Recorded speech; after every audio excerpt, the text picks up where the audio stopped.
నమస్కారం. సిటీ కృష్ణ తేజ వార్తలకు స్వాగతం. వార్తల్లోని ముఖ్యాంశాలను చూద్దాం. Anchor hub MICE tourism centre గా తిరుపతిలో జరిగిన రీజనల్ ఇన్వెస్టర్స్ సమ్మిట్ లో పర్యాటక మంత్రి కందుల దుర్గేష్ వెల్లడి. జాతీయ అంతర్జాతీయ పర్యాటకుల గమ్యస్థానంగా తిరుపతిని తీర్చిదిద్దుతామని హామీ. పెట్టుబడులతో రావాలని పర్యాటక పెట్టుబడిదారులకు మంత్రి దుర్గేష్ ఆహ్వానం. లోక్సభ స్పీకర్ ఆలోచనతో కొత్త వరవడికి శ్రీకారం. సెప్టెంబర్ 14-15 మహిళా సాధికారితపై పార్లమెంటు మరియు శాసనసభ కమిటీల జాతీయ సదస్సు నిర్వహణ.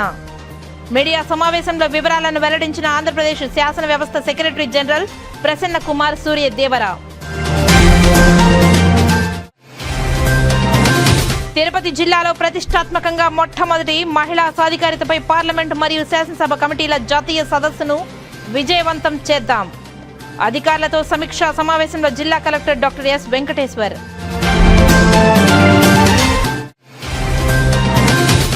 అంగరంగ వైభవంగా కాణిపాకం శ్రీ వరసిద్ధి వినాయక స్వామివారి బ్రహ్మోత్సవాలు.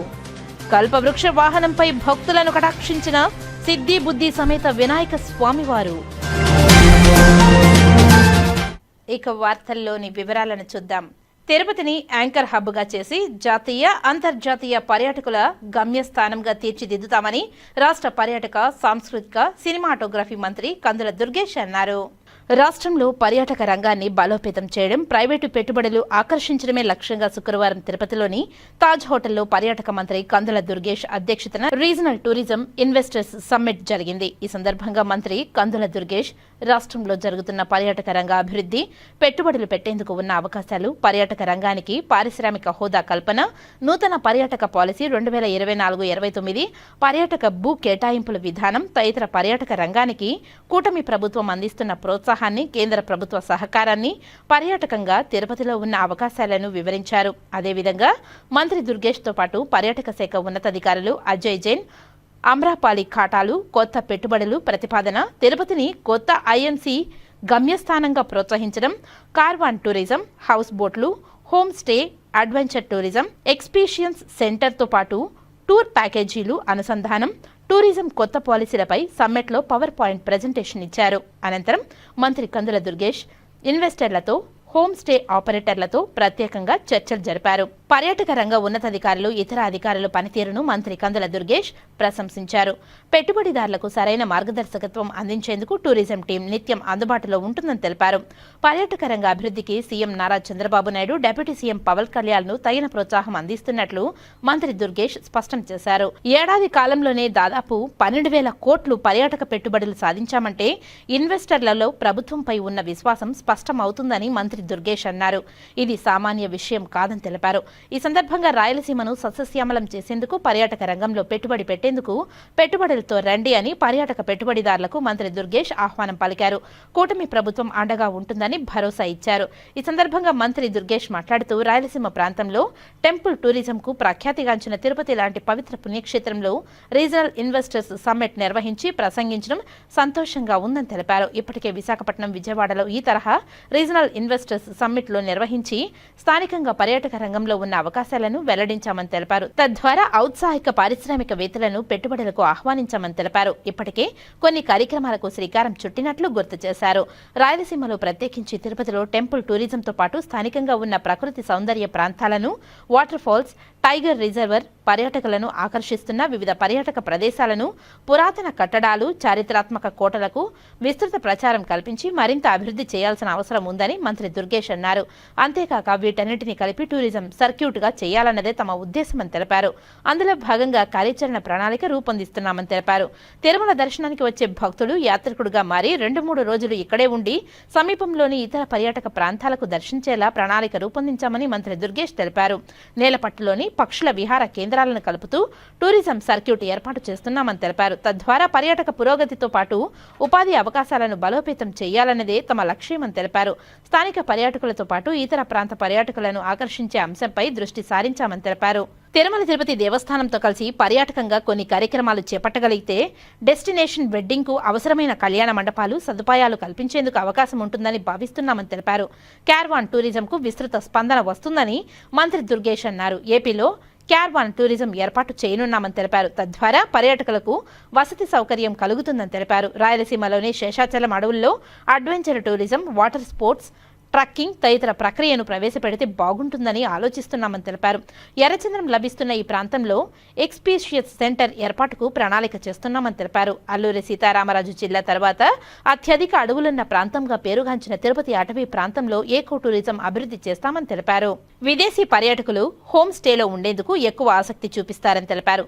స్పష్టమైన ప్రతిపాదనలతో, ఆలోచనతో పర్యాటక అభివృద్ధి చేపట్టేందుకు ముందుకు వచ్చే ఇన్వెస్టర్లకు ప్రభుత్వం అవసరమైన భూమి, రాయితీలు, ప్రోత్సాహం అందిస్తుందని మంత్రి దుర్గేష్ హామీ ఇచ్చారు. సింగిల్ విండో విధానం ద్వారా అనుమతులు త్వరితగతిన జారీ చేస్తామని తెలిపారు. ఇన్వెస్టర్లపై భారం పడకుండా తక్కువ ఖర్చయ్యేలా చర్యలు తీసుకుంటున్నామని తెలిపారు. గడిచిన 5 ఏళ్ల కాలంలో పర్యాటక మంత్రి పర్యాటక అభివృద్ధి చేయలేకపోవడం వల్ల పర్యాటక రంగం కుంటుపడిందని తెలిపారు.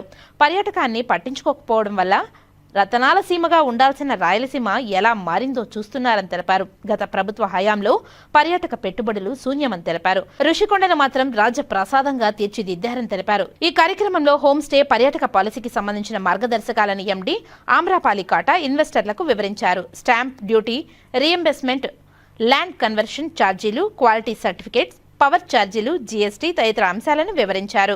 ప్రాంతీయ పర్యాటక పెట్టుబడిదారుల సమావేశంలో Tirupati MLA Arani Srinivasulu, Sullurpeta MLA Vijayasree, tourism special chief secretary Ajay Jain, APTDC MD, APTEC Amrapali Kata, జిల్లా అధికార యంత్రాంగం, Narasimha Yadav, Sugunamma, doctor Pasupureddy Hariprasad, tourism operative association అధ్యక్షులు విజయమోహన్, సిఐఐ దామోదర్ నాయుడు, ఔత్సాహిక ఇన్వెస్టర్లు తదితరులు పాల్గొన్నారు.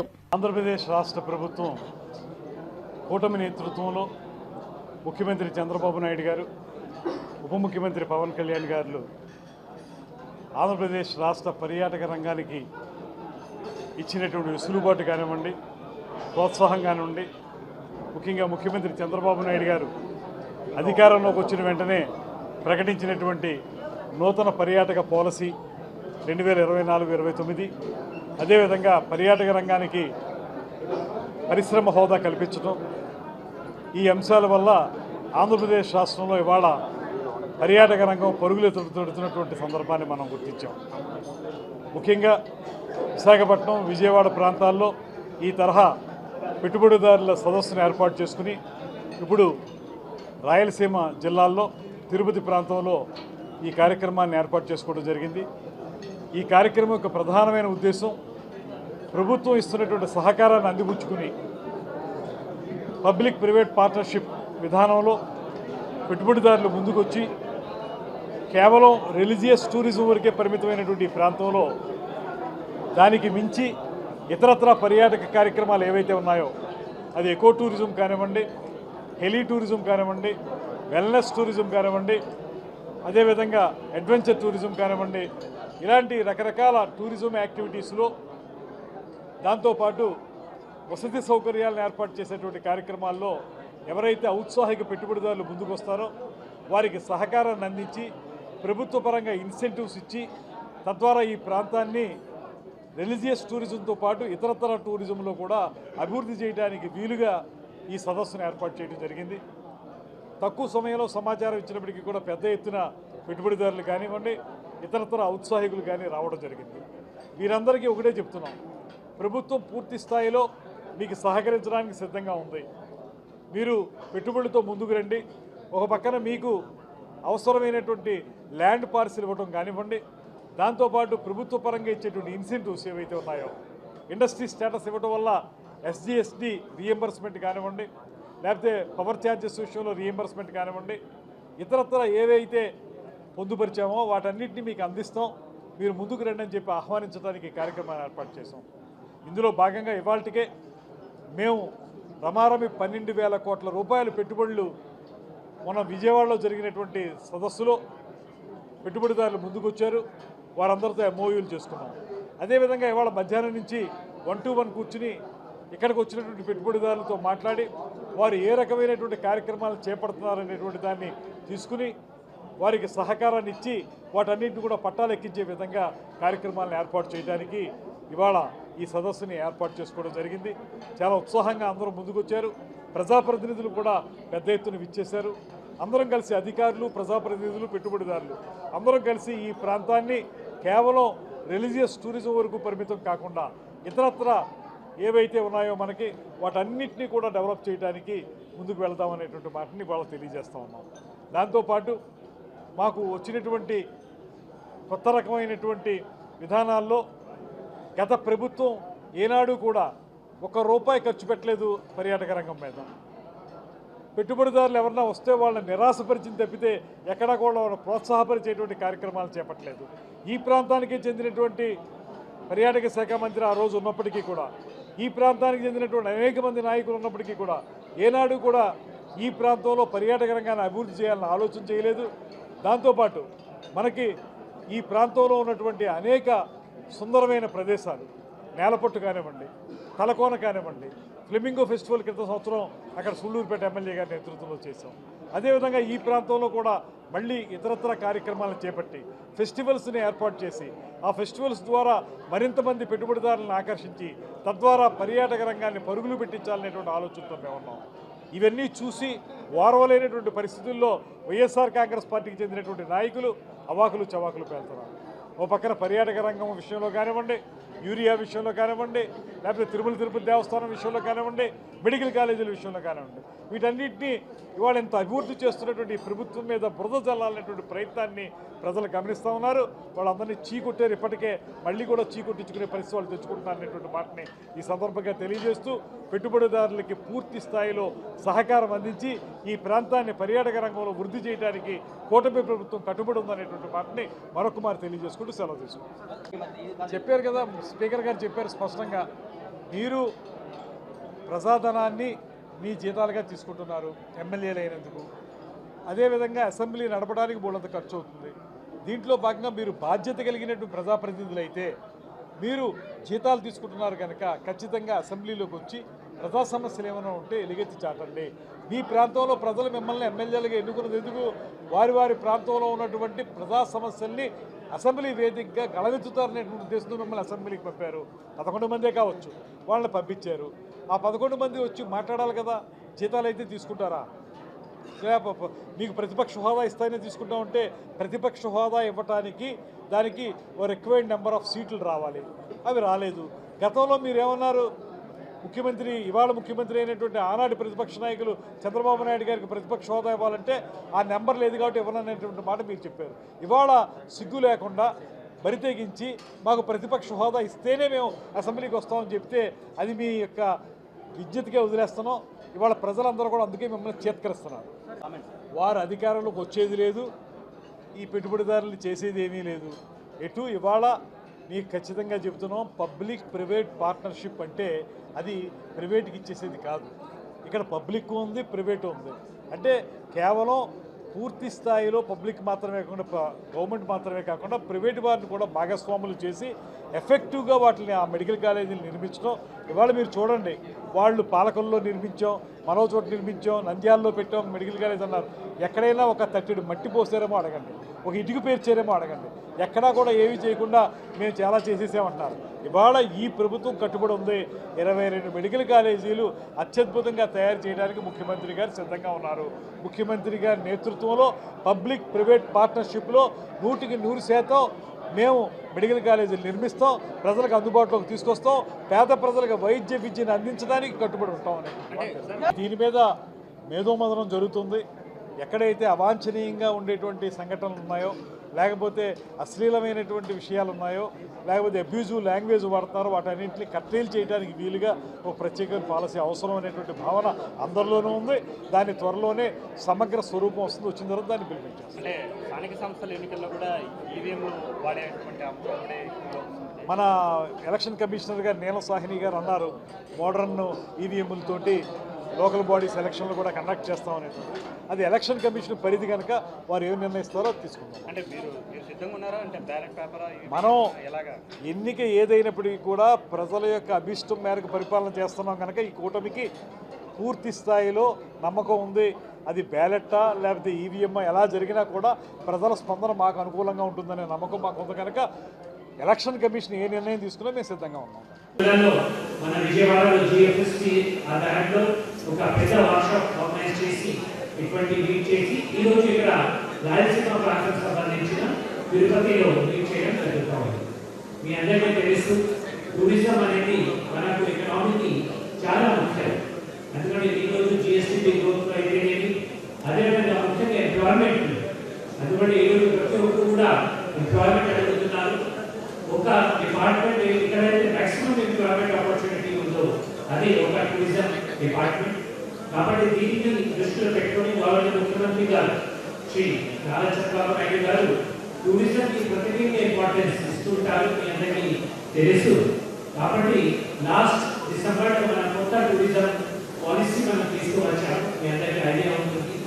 ఈ టూరిజం పాలసీ ప్రకారంగా టూరిజంకి ఒక ఇండస్ట్రీ స్టేటస్ ఇవ్వడం జరిగింది. ఆంధ్రప్రదేశ్లో ఫస్ట్ టైం, కొన్ని రాష్ట్రాల్లో ముందు ఇచ్చినారు, కానీ మన రాష్ట్రంలో ఈ గవర్నమెంట్ వచ్చిన తర్వాత ఇండస్ట్రీ స్టేటస్తో పాటు కొన్ని ఫీల్డ్స్కి కొన్ని ఏరియాస్కి చాలా ప్రయత్నిస్తున్నారు. రిప్రజెంటేషన్ గట్టిగా చేస్తారు, కానీ దీనికి ముఖ్యమైన అంశాలు ఇండస్ట్రీకి తీసుకువస్తాము. ముఖ్యంగా ఇది హోటల్స్ కానీ మనకు చాలా వస్తుంది. ఈరోజు స్టే గురించి మన ఆంధ్రప్రదేశ్లో చూస్తే ఇంత పెద్ద రాష్ట్రం ఉంది, కానీ మన దగ్గర క్లాసిఫైడ్ అంటే 3 స్టార్ అండ్ అబోవ్ రూమ్స్ ఎన్ని ఉన్నాయంటే 4300 మాత్రమే ఎంటైర్ స్టేట్. మొన్న వియత్నాం నుంచి టూర్ ఆపరేటర్స్ ప్రెసిడెంట్ గారు వచ్చారు. ఆయన అడిగితే మీ రాష్ట్రంలో రూమ్స్ అంటే మనం 4300 రూమ్స్ క్లాసిఫైడ్ ఉన్నాయి. మీకు మినిమం 10,000 రూమ్స్ ఉండాలి. ఈ రోజు మనకు ఎన్ని ఉన్నాయంటే వీకంటే తక్కువ ఉన్నాయి. కాబట్టి ఇది దృష్టిలో పెట్టుకొని గవర్నమెంట్ ముఖ్యమంత్రి గారు మన టూరిజం ఈ పాలసీలో కొన్ని బెనిఫిట్స్ ఉన్నాయి. అది క్యాబినెట్ అప్రూవ్ అయిన తర్వాత మీ అందరికీ కూడా తెలియజేయడం జరుగుతుంది. తిరుపతిలో అయితే హోమ్ స్టేకి చాలా ఇంపార్టెన్స్ ఉంది, ఎందుకంటే మన అందరికీ తెలిసి జరిగింది. కాబట్టి ఇప్పుడు మా రిక్వెస్ట్ ఏమంటే ఒకటి న్యూ ల్యాండ్ అలొకేషన్ పాలసీ కూడా మనం తీసుకువచ్చు.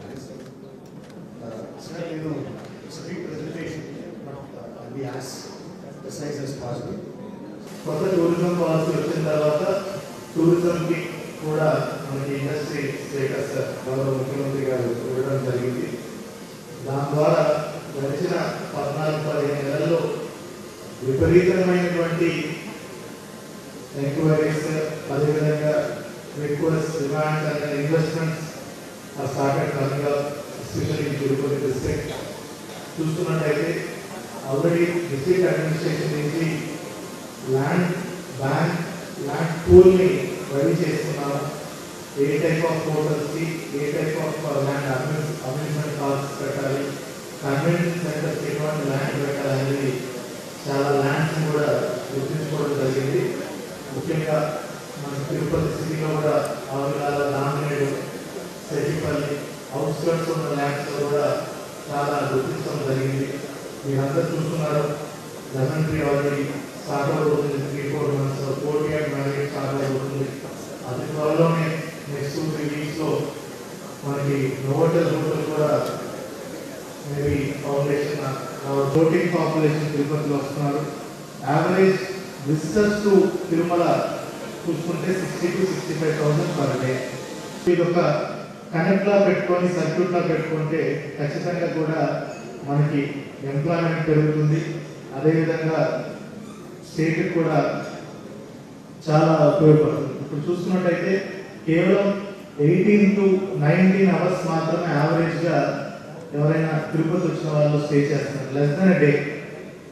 సో మా ఆలోచన ఏమంటే, గౌరవ ముఖ్యమంత్రి గారు కూడా ఇచ్చిన సూచనలు ఏమంటే మినిమం 2 days యావరేజ్ 2 nights తిరుపతిలో స్టే చేసే విధంగా చర్యలు తీసుకుంటున్నాము. దాంట్లో భాగంగానే స్పిరిచువల్ టూరిజం ఒక ఆప్షన్. అండ్ మనందరికీ తెలిసిందే సార్, తిరుపతికి కూడా ఇక్కడ మ్యారేజ్ చేసుకోవడానికి చాలా మంది ఇష్టపడతారు, రీట్స్ ఉన్నాయి. అదేవిధంగా మనకి ఎన్నో కలంకారీ శారీస్ ఉన్నాయి. So everything is invest along with tourism. Experience టూరిజంలో we can take people there. కేరళలో చాలా సక్సెస్ఫుల్ మోడల్స్ మాధవమాల ఏరియాలో చేసినటువంటి ఇస్తున్నారు. అదేవిధంగా పుత్తూరు ఈ నెల సెప్టెంబర్ 14-15 తేదీలలో జిల్లాలో జరగనున్న మహిళా సాధికారతపై పార్లమెంట్ మరియు శాసనసభ కమిటీల జాతీయ సదస్సును విజయవంతం చేద్దామని తిరుపతి జిల్లా కలెక్టర్ డాక్టర్ ఎస్ వెంకటేశ్వర్ తెలిపారు. మొట్టమొదటిసారిగా తిరుపతి జిల్లాలో మహిళా సాధికారితపై పార్లమెంటు మరియు శాసనసభ కమిటీల జాతీయ సదస్సు నిర్వహిస్తున్న నేపథ్యంలో దేశం గర్వించదగ్గ స్థాయిలో కలిసికట్టుగా నిర్వహించేందుకు జాయింట్ కలెక్టర్ శుభం బన్సల్, సబ్ కలెక్టర్ రాఘవేంద్ర మీనా, జిల్లా రెవెన్యూ అధికారి జి నరసింహులతో కలిసి జిల్లా కలెక్టరేట్ వీడియో కాన్ఫరెన్స్ హాల్లో కాన్ఫరెన్స్ ఏర్పాట్లపై జిల్లా కలెక్టర్ డాక్టర్ ఎస్ వెంకటేశ్వర సమీక్ష సమావేశాన్ని నిర్వహించి నోడల్ అధికారులకు, లైజన్ అధికారులకు దిశానిర్దేశం చేశారు. ఈ సందర్భంగా జిల్లా కలెక్టర్ మాట్లాడుతూ ఈ నెల సెప్టెంబర్ 14, 15వ తేదీలలో తిరుపతి రాహుల్ కన్వెన్షన్ సెంటర్లో మహిళా సాధికారతపై పార్లమెంట్ మరియు శాసనసభ కమిటీల జాతీయ సదస్సు మన రాష్ట్రం, మన జిల్లాలో మొట్టమొదటిసారిగా నిర్వహిస్తున్నామని, దేశవ్యాప్తంగా వివిధ రాష్ట్రాల నుండి మహిళా ప్రతినిధులు, ప్రజా ప్రతినిధులు, అధికారులు పాల్గొననున్నారని, రాహుల్ కన్వెన్షన్ హాల్లో సిట్టింగ్, స్టేజ్ ఏర్పాట్లు క్రమ పద్ధతిగా ఉండేలా లోక్సభ సెక్రటరీ టీం ద్వారా పకడ్బందీగా నిర్వహించేలా ఆదేశించామని తెలిపారు. చంద్రగిరి కోట వద్ద అతిథులకు ఆతిథ్యం ఇస్తామని, ఇప్పటికే కొంతమంది అతిథులు వచ్చారని, రేపు ఉదయానికి అందరూ రాబోతున్నారని, నోడల్ అధికారులను నియమించడమే కాకుండా ప్రతి రాష్ట్రానికి సూపర్వైజింగ్ నోడల్ అధికారులను నియమించడం జరిగిందని తెలిపారు. అతిథులు వచ్చినప్పటి నుండి తిరిగి వెళ్లేంత వరకు విధులు తూచా తప్పకుండా పాటించాలని తెలిపారు. ఈ నెల 14వ తేదీ రాష్ట్ర ముఖ్యమంత్రి నారా చంద్రబాబు నాయుడు రానున్నారని, సంబంధించిన శాఖ అధికారులు సమన్వయం చేసుకుని ఏర్పాట్లు చేసుకోవాలని తెలిపారు. ఈ సదస్సుకు రాష్ట్ర governor, Lok Sabha speaker, assembly speaker, deputy speaker, రాష్ట్ర మంత్రులు, జిల్లా ఇన్ఛార్జ్ మంత్రివర్యులు, సీనియర్ ఐఏఎస్ అధికారులు, వివిధ ప్రముఖులు రానున్నారని తెలిపారు. లైజన్ అధికారులు ఎయిర్పోర్ట్ నుండి అతిథులను స్వాగతించి వారు బస ఉండు చోటు వరకు జాగ్రత్తగా చేరుకునేలా అనుసరించాలని తెలిపారు. పోలీసు శాఖ నుండి బందోబస్తు ఏర్పాట్లు చూసుకోవాలని తెలిపారు.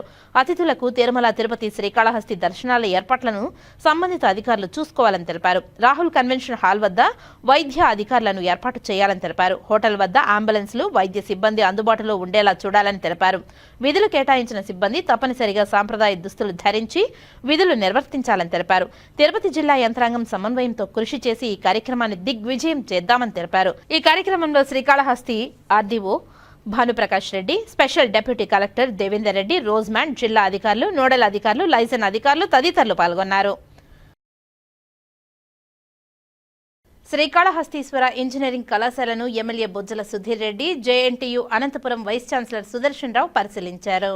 శ్రీకాళహస్తీశ్వర ఇంజనీరింగ్ కళాశాలలో మొదటి సంవత్సరం తరగతులు ప్రారంభించడానికి కల్పించిన మౌలిక సదుపాయాలను MLA Bojjala Sudheer Reddy, JNTU Anantapuram vice chancellor Sudarshan Rao శుక్రవారం సాయంత్రం పరిశీలించారు. స్కిట్ కళాశాలలో ఇంజనీరింగ్ మొదటి సంవత్సరం తరగతులకు నిర్వహణకు ఏర్పాటు చేసిన సదుపాయాలు, నూతన ల్యాబొరేటరీస్ ను పరిశీలించారు.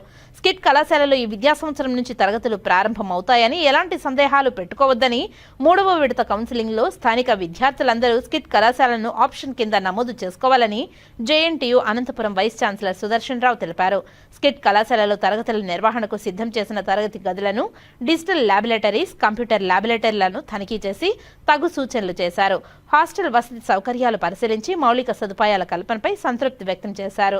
3వ విడత ఎంసెట్ కౌన్సిలింగ్ లో వెబ్ ఆప్షన్ నమోదు ప్రక్రియలో విద్యార్థులకు అవసరమైన సలహాలు ఇవ్వాలని అధ్యాపకులకు సూచించారు. ఎమ్మెల్యే బొజ్జల సుధీర్ రెడ్డి మాట్లాడుతూ జేఎన్టీయూ స్కిట్ కళాశాల ఈ విద్యా సంవత్సరం నుంచి ప్రారంభమవుతుందని, అవసరమైన అన్ని అనుమతులు ప్రభుత్వం మంజూరు చేస్తుందని, ఎలాంటి అపోహ అవసరం లేదని, విద్యార్థులకు వెబ్ ఆప్షన్ ఇచ్చేందుకు 3వ విడత కౌన్సిలింగ్ అవకాశం లభించిందని, ఈ అవకాశాన్ని వినియోగించుకొని కళాశాలలో చేరాలని పిలుపునిచ్చారు. ఈరోజు జేఎన్టీ నుంచి బీసీ గారు రావడం జరిగింది. బీసీ గారు కూర్చొని అన్నీ మాట్లాడారు, ఏ రకంగా ఎట్లా చేయాలి, ఏం చేయాలని. థర్డ్ కౌన్సిలింగ్ వచ్చే లోపలికి కొద్దిగా రిపేర్స్ అవన్నీ చెప్పారు. అవన్నీ కూడా ఆల్మోస్ట్ ఆల్ ఫినిష్ అయినాయి, రూమ్స్ అన్ని రెడీ అయినాయి. ఇంకా కొద్దిగా ఈ కెమికల్ ల్యాబొరేటరీస్ అన్ని దాని తర్వాత కొన్ని చెప్పున్నారు స్పెసిఫికేషన్స్ కావాలని చెప్పి. అవన్నీ కూడా రెడీ చేస్తాం, ఇంకా 10-15 డేస్లో రెడీ చేస్తాం. ఇక్కడ చిన్న అపోహ ఉంది, దాని క్లారిటీ ఈ రోజుతో ఇచ్చేస్తాం. జేఎన్టీయూ స్కిట్ స్టార్టింగ్, దీనికి ఎటువంటి డిస్ప్యూట్ లేదు, దాని ఎటువంటి ఆలోచనలు లేవు. స్టాఫ్ కూడా అన్ని రిక్రూట్ చేస్తారు. మోస్ట్ అన్నీ కూడా నెక్స్ట్ వచ్చే 15 డేస్లో కాలేజ్లో స్టార్ట్ అవుతుంది. ఒకవేళ కాలేజ్ 10 రోజులు లేట్ అయినా, అంటే ఒకవేళ బాత్రూమ్స్ రిపేర్ అవన్నీ ఉన్నాయో 10 రోజులు లేట్ అయినా సరే ఎక్స్ట్రా క్లాసులు తీసుకొని సార్ వాళ్ళు చేస్తారు. దానికంటే ఎట్లాంటి ఇబ్బంది లేదు. But SKIT college has been merged with JNTU. అదైతే సక్సెస్ఫుల్ కంప్లీట్ అయింది, ఎక్కడ కూడా ఇబ్బందులు లేవు. దాంట్లో కూడా అగ్రిమెంట్ కొద్దిగా స్టేజ్లో ఉంది. అది ఈరోజు కూడా సెక్రటరీ గారితో, కమిషనర్ గారితో మాట్లాడడం జరిగింది. ఎక్కడ secretary and also higher education secretary గారితో మాట్లాడడం జరిగింది. ఇద్దరు కూడా ఈరోజు కూర్చుంటున్నారు. అది సీఎం గారి దృష్టిలో కూడా ఉంది. ఈరోజు కూడా మరి లోకేష్ చంద్ర గారు కూడా మెసేజ్ పెట్టడం జరిగింది. ఇండియట్ వారు కూడా రిప్లై చేసుకొని మనకు కాంటాక్ట్ చేస్తున్నారు. వాళ్ళ ఓఎస్డీ కూడా రమణ గారు కూడా ప్రసాద్ గారు కూడా కంటిన్యూస్ టచ్లో ఉన్నారు. బ్రహ్మాండంగా this is definitely SKIT is going to open this year. There is no question. చేసిన teaching and non teaching staff గురించి కూడా మన జేఎన్టీయూ వాళ్ళు గవర్నమెంట్ రాసున్నారు. వాళ్ళని ఎలా తీసుకోవాలి, ఎలా పెట్టాలి అనేది అని డెఫినెట్ చదివించడానికి గురువులు కావాలి. వాళ్ళు కూడా సీనియర్స్ ఉన్నారు, వాళ్ళు కూడా చేస్తారు. వాళ్ళు నేను కూడా సార్తో మాట్లాడింది ఏంటంటే వాళ్ళు కూడా మళ్ళీ తిరిగి రీఎగ్జామిన్ చేసి వాళ్ళు బాగా చదివిస్తున్నారా లేదా మంచి చెడ్డ. ఎందుకంటే foundation for children is most important. లేకపోతున్నా చదువు రావడంతో చదువు చేయించి బిల్డింగ్ కూర్చే పని ఉండదు కదా. సో మంచి వాళ్ళు చూసుకొని ఆ స్టాఫ్ కూడా బాగున్నారు లేదా డీసీ గారు డిగ్నిటరీస్ ఎవరైతే ఉంటారో జేఎన్టీయూ నుంచి వాళ్ళందరూ కూడా వచ్చి ప్రాపర్గా ఇంటర్వ్యూ చేసి సిస్టమ్ అనేది క్రియేట్ చేస్తారు. ప్రతి దాంట్లో కూడా టీచింగ్ ప్రాబ్లమ్స్ ఉంటాయి. అంటే ఇనిషియల్గా స్టార్టింగ్ అప్పుడు కొద్దిగా ఇబ్బందులు ఉంటాయి, టీచింగ్ ప్రాబ్లమ్స్. సో అవన్నీ కూడా ముందు వచ్చిన తర్వాత తీసుకొని ఫ్యూచర్లో వీటి మీద I'm very confident is going to the best college. మన జిల్లాలో స్టేట్లో కూడా బెస్ట్ కాలేజ్ చేసాం. నేను వదలను, ఆయన పెట్టి చేసే వరకు ఆయన వదలను. సో ఇద్దరం కూడా లైక్ మైండెడ్ పీపుల్ ఉన్నాం. డెఫినెట్గా బ్రాండ్ సిబిఎన్ అనే వెంటనే ఏ రకంగా పనిచేస్తాం, లోకేష్ గారు ఏ రకంగా చేస్తారు, ఎంత ఫాస్ట్ ఉందో చూస్తాం.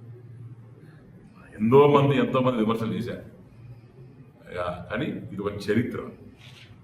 5 సంవత్సరాల నుంచి 6-7 సంవత్సరాల నుంచి ఉన్న ఇంట్లో మా మహానుభావుడు మధుసూదన్ రెడ్డి వచ్చిన తర్వాత మూసేసి దీన్ని డబ్బుబట్టించి చేసిన తర్వాత ఈరోజు చిత్తశుద్ధితో ముందు పోయి పనిచేసి దీని మీద తపస్సుగా చేసి ఎట్టనో పని చేయాలి. ఈరోజు నాన్నగారి కళ ముజ్జల గోపాల్ కళ నెరవేరింది.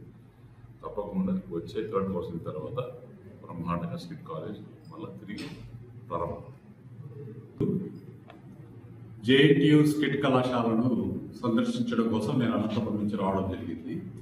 3rd కౌన్సిలింగ్ ప్రారంభమవుతున్న దృష్ట్యా ఇంజనీరింగ్లో ఇక్కడ కొంతమంది ఇది జేఎన్టీయూ టేక్ ఓవర్ చేయలేదు అన్నటువంటి రూమర్స్ క్రియేట్ చేస్తున్నారని చెప్పి నా నోటీస్గా వచ్చింది. సో అందుకు ఒక క్లారిఫికేషన్ ఇవ్వడం కోసం అని చెప్పేసి అదే పనిగా నేను ఈరోజు కళాశాలను విజిట్ చేయడం జరిగింది. జియో రావడానికి కొంత టైం పడుతున్న మాట వాస్తవమైనప్పటికీ ఎట్టి పరిస్థితుల్లో జేఎన్టీయూ స్కిట్ కాలేజ్ ఈ సంవత్సరము క్లాసెస్ స్టార్ట్ అవుతాయి అని చెప్పేసి ఈ సందర్భంగా ఇక్కడ అందరికీ తెలియజేస్తున్నాను. సో అందరు విద్యార్థులకు కూడా ఇక్కడ లోకల్ స్టూడెంట్స్ ఎవరైతే ఉన్నారో వాళ్ళందరికీ కూడా నేను తెలియజేస్తున్నది ఏంటంటే ఖచ్చితంగా జేఎన్టీయూ ఆధ్వర్యంలోనే స్కిట్ కళాశాల కూడా ప్రారంభమవుతోంది. సో మీరు ఎటువంటి అనుమానాలు పెట్టుకోకుండా తప్పకుండా ఈ కళాశాలకు 3rd కౌన్సిలింగ్లో ఆప్షన్ పెట్టుకొని ఇక్కడ జాయిన్ కండి.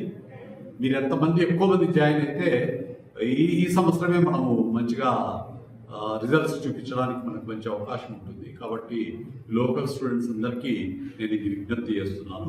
ఎవరి మాటలు ఎవరి అపోహలు నమ్మాల్సిన అవసరం లేదు. ఇదైతే నిజం జేఎన్టీయూ ఆధ్వర్యంలో స్కిట్ కళాశాల కూడా ప్రారంభమవుతోంది. దీనికి ఎటువంటి అనుమానాలు లేవు. సో త్వరలో జియో కూడా వస్తుంది. ఎమ్మెల్యే గారితో కూడా ఈరోజు మాట్లాడడం జరిగింది. ఆయన కూడా హెచ్ఆర్డి మినిస్టర్ గారితో కూడా సంప్రదించడం జరిగింది. త్వరలోనే జియో రిలీజ్ కూడా అవుతుంది. సో ఎటువంటి అనుమానాలు పెట్టుకోవాల్సిన అవసరం లేదు. జియో రాలేదనే విషయం విద్యార్థులకు అనవసరం, అది అడ్మినిస్ట్రేటివ్ అఫైర్. సో దాని గురించి వాళ్ళు ఎవరు విద్యార్థులు అపోహ గురి కావాల్సిన అవసరం లేదు. ఎట్టి పరిస్థితుల్లో కూడా జేఎన్టీయూ స్కిట్ ఈ సంవత్సరం అకాడమిక్ ఇయర్ క్లాసెస్ స్టార్ట్ అవుతాయి, పునఃప్రారంభమవుతుంది. JNTU Anantapuram vice chancellor Sudarshanarao మాట్లాడుతూ స్కిట్ కళాశాలలు తరగతులు నిర్వహించడానికి కల్పించిన మౌలిక సదుపాయాలు పరిశీలించామని తెలిపారు. ఈ విద్యా సంవత్సరం నుంచి స్కిట్ కళాశాలలో తరగతులు ప్రారంభమవుతాయని స్పష్టం చేశారు.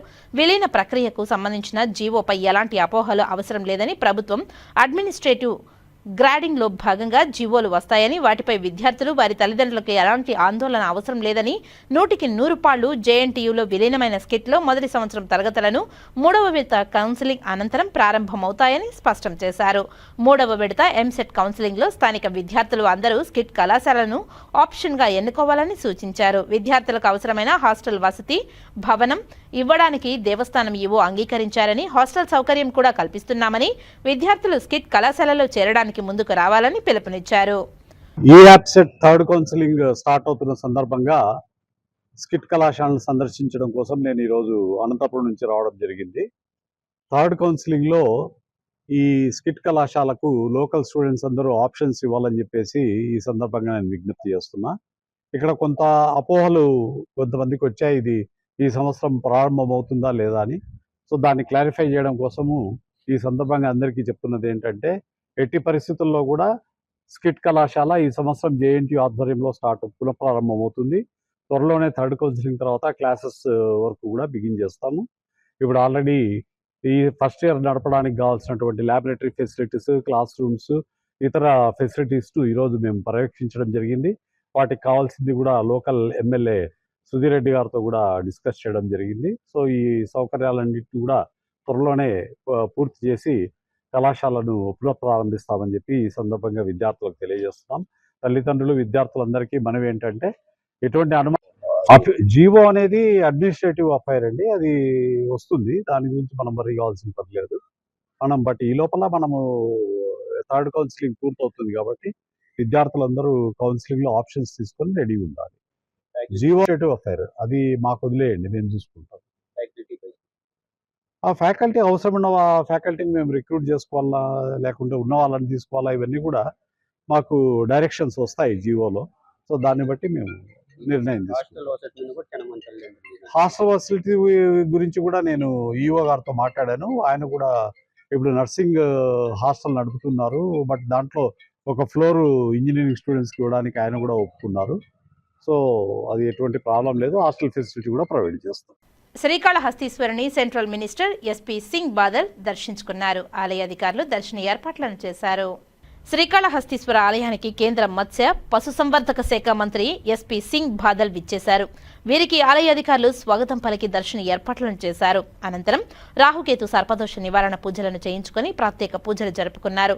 ఆయనను వేద పండితులు ఆశీర్వదించారు. కేంద్ర మంత్రి ఎస్పీ సింగ్ బాదల్ ఆలయంలో 5,000 రూపాయలు ప్రత్యేక రాహుకేతు పూజలను జరుపుకున్నారు. దర్శనానంతరం వీరిని వేద పండితులు ఆశీర్వదించి తీర్థ ప్రసాదాలను బహుకరించారు.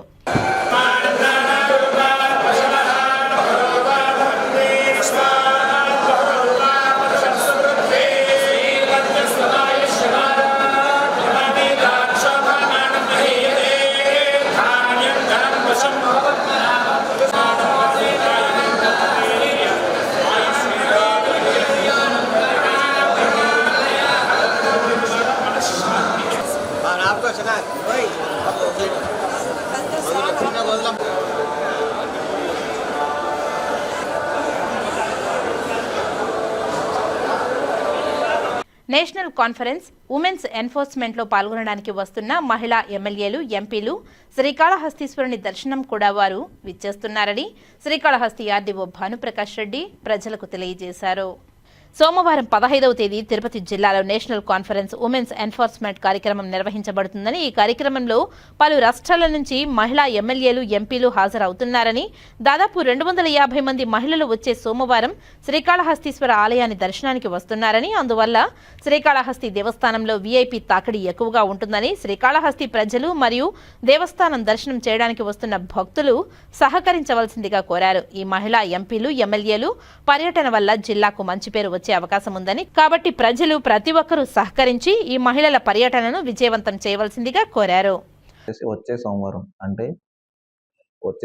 అనగా 15వ తారీఖు 9వ నెల 2025 సంవత్సరంలో వచ్చే సోమవారం వచ్చేసి national conference and women empowerment జరుగుతుంది. దానికి సంబంధించి ఒక 200 నుంచి 250 మంది వివిధ రాష్ట్రాల నుంచి ఎమ్మెల్యేలు, ఎంపీలు, ఎవరైతే అత్యధికంగా మహిళలు, ఎమ్మెల్యేలు, ఎంపీలు రావడం జరుగుతుంది తిరుపతి జిల్లాకి. దాంట్లో భాగంగానే శ్రీకాళహస్తి టెంపుల్ సందర్శన జరుగుతుంది. దయచేసి శ్రీకాళహస్తి పట్టణవాసులు మరియు శ్రీకాళహస్తికి టూరిజం కోసం విజిట్ చేసే వాళ్ళందరికీ కూడా వచ్చే సోమవారం వివిఐపి తాకిడి టెంపుల్కి ఎక్కువ ఉన్నందున దయచేసి మీరు కొంచెం కోఆపరేట్ చేయవలసిందిగా కోరుతున్నాము. ఇది మన రాష్ట్ర ప్రతిష్టని మరియు జిల్లా ప్రతిష్టను పెంచే అవకాశం ఉన్నది కాబట్టి దయచేసి మనం అందరం కోఆపరేట్ చేసి ఈ యొక్క నేషనల్ కాన్ఫరెన్స్ని సక్సెస్ఫుల్గా చేయవలసిందిగా కోరుతున్నాము. Thank you. బాల్య వివాహాల రహిత సమాజాన్ని సృష్టించడం కోసం ప్రతి ఒక్కరూ తమ బాధ్యతగా భావించాలని ప్రగతి సంస్థ సారథ్యంలో ప్రతిజ్ఞ చేయించారు. పట్టణంలోని సత్యసాయి మందిరం వద్ద ఈ కార్యక్రమాలను ఏర్పాటు చేశారు. ప్రగతి సంస్థ ప్రాజెక్టు కోఆర్డినేటర్ రాజారెడ్డి సారథ్యంలో ఏర్పాటు చేసిన కార్యక్రమాలకు సంబంధించి వివరిస్తూ సమాజంలో బాల్య వివాహాలను నివారించడానికి ప్రపంచవ్యాప్తంగా ఈ నెల సెప్టెంబర్ 12 నుండి 14 వరకు గ్లోబల్ ఇంటర్ ఫ్లడ్ కార్యక్రమానికి శ్రీకారం చుట్టారని తెలిపారు. గురువారం షిర్దీ సాయిబాబా మందిరంలో పురోహితులు, ఆలయ సిబ్బంది, ఐసీడీఎస్ సూపర్వైజర్లతో బాల్య వివాహాలకు వ్యతిరేకంగా ప్రతిజ్ఞ చేయించారు. ఈ కార్యక్రమంలో ఆలయ అర్చకులు శశిస్వామి, ఆలయ కార్యదర్శి నాగరాజనాయుడు, జగదీష్ రెడ్డి, టిఎన్ రామగుప్తా తదితరులు పాల్గొన్నారు.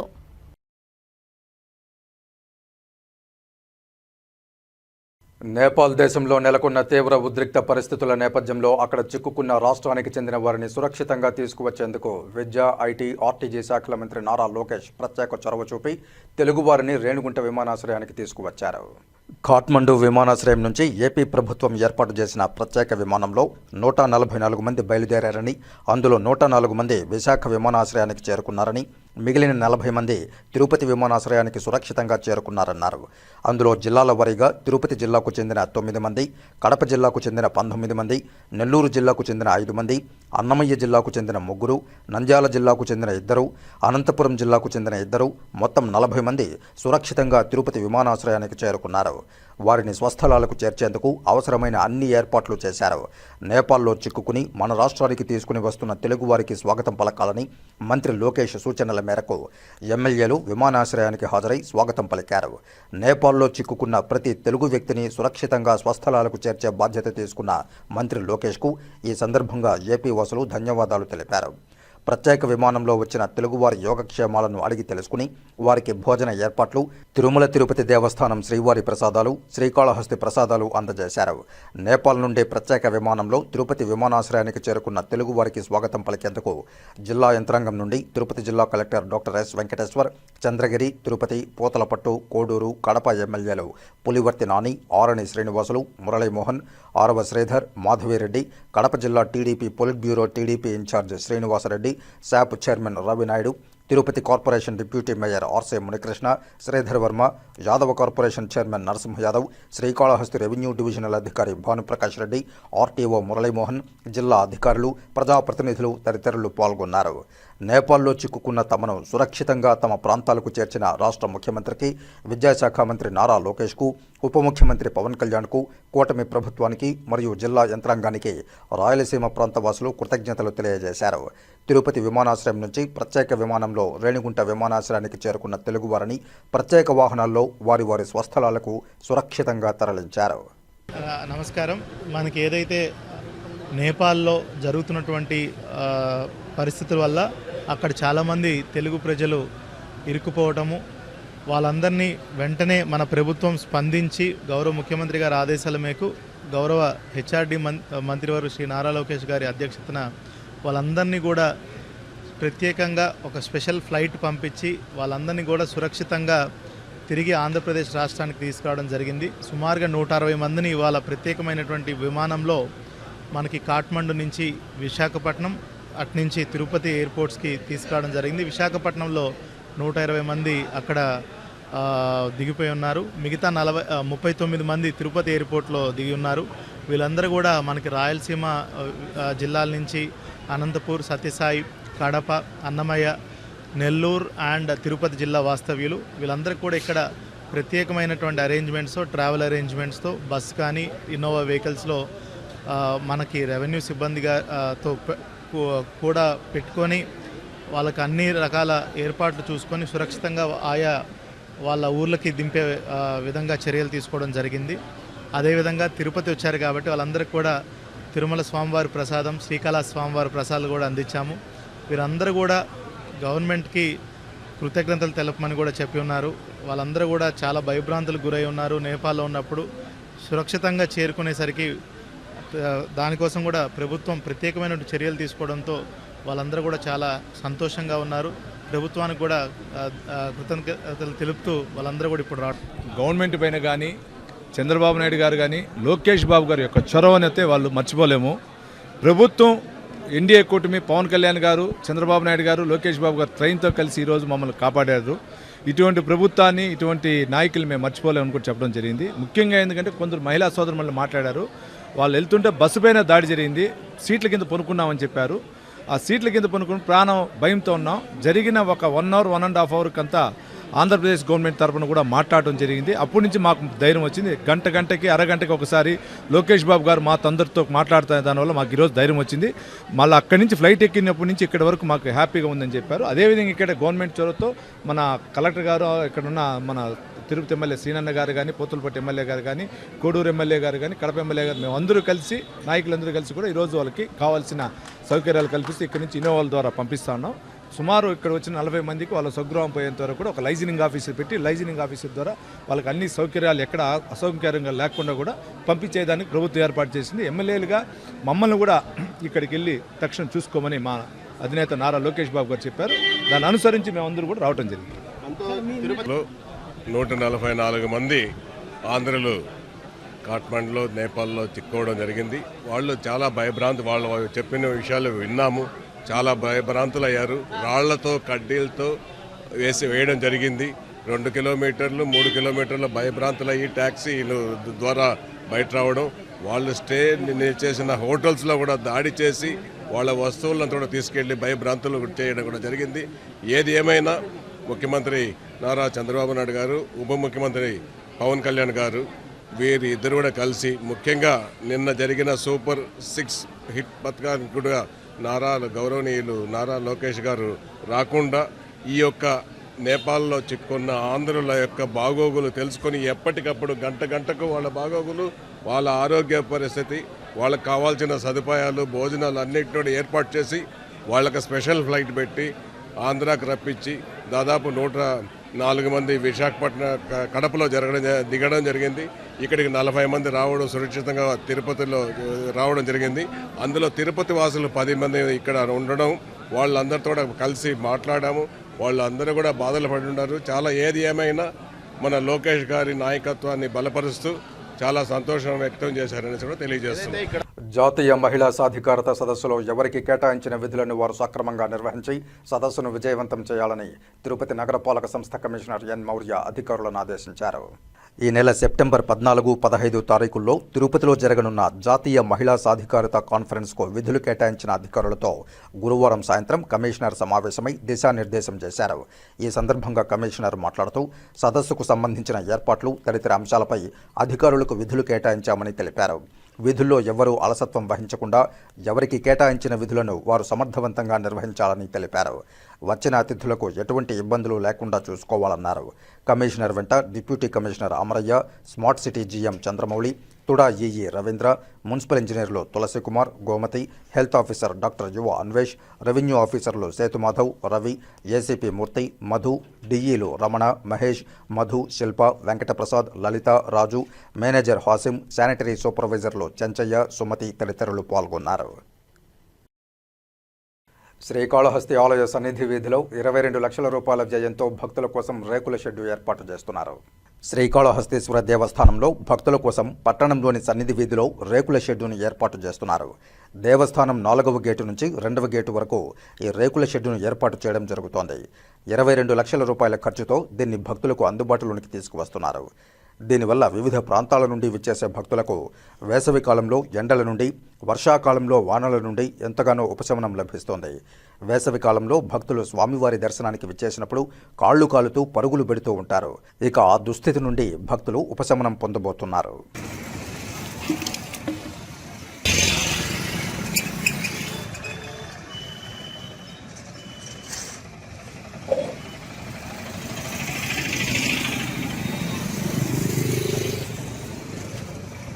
తిరుమల శ్రీవారిని పలువురు కేంద్ర మంత్రులు దర్శించుకుని మొక్కులు చెల్లించుకున్నారు.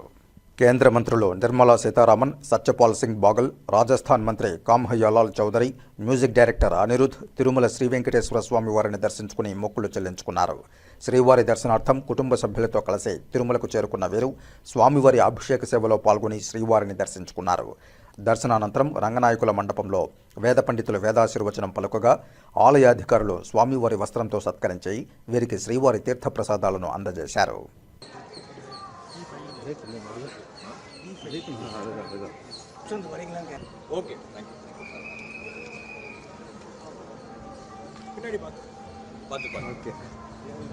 శ్రీకాళహస్తి రైల్వే స్టేషన్ పనులు నత్తనడకన సాగుతున్నాయి. తూతూ మంత్రంగా పనులు చేపడుతున్నారని పలువురు విమర్శిస్తున్నారు. కేంద్ర ప్రభుత్వం భారతదేశంలోని 1275 రైల్వే స్టేషన్ల పునరుద్ధరణ పనులకు 24,470 కోట్ల రూపాయల ఖర్చుతో శ్రీకారం చుట్టింది. ప్రధానమంత్రి నరేంద్ర మోదీ ఆగస్టు 6, 2023 సంవత్సరంలో అమృత్ భారత్ స్టేషన్ పథకంలో భాగంగా వర్చువల్ పద్ధతి ద్వారా ప్రారంభించారు. ఇందులో ఆంధ్రప్రదేశ్లో 75 రైల్వే స్టేషన్లను సుందరీకరణ పనులు చేపట్టారు.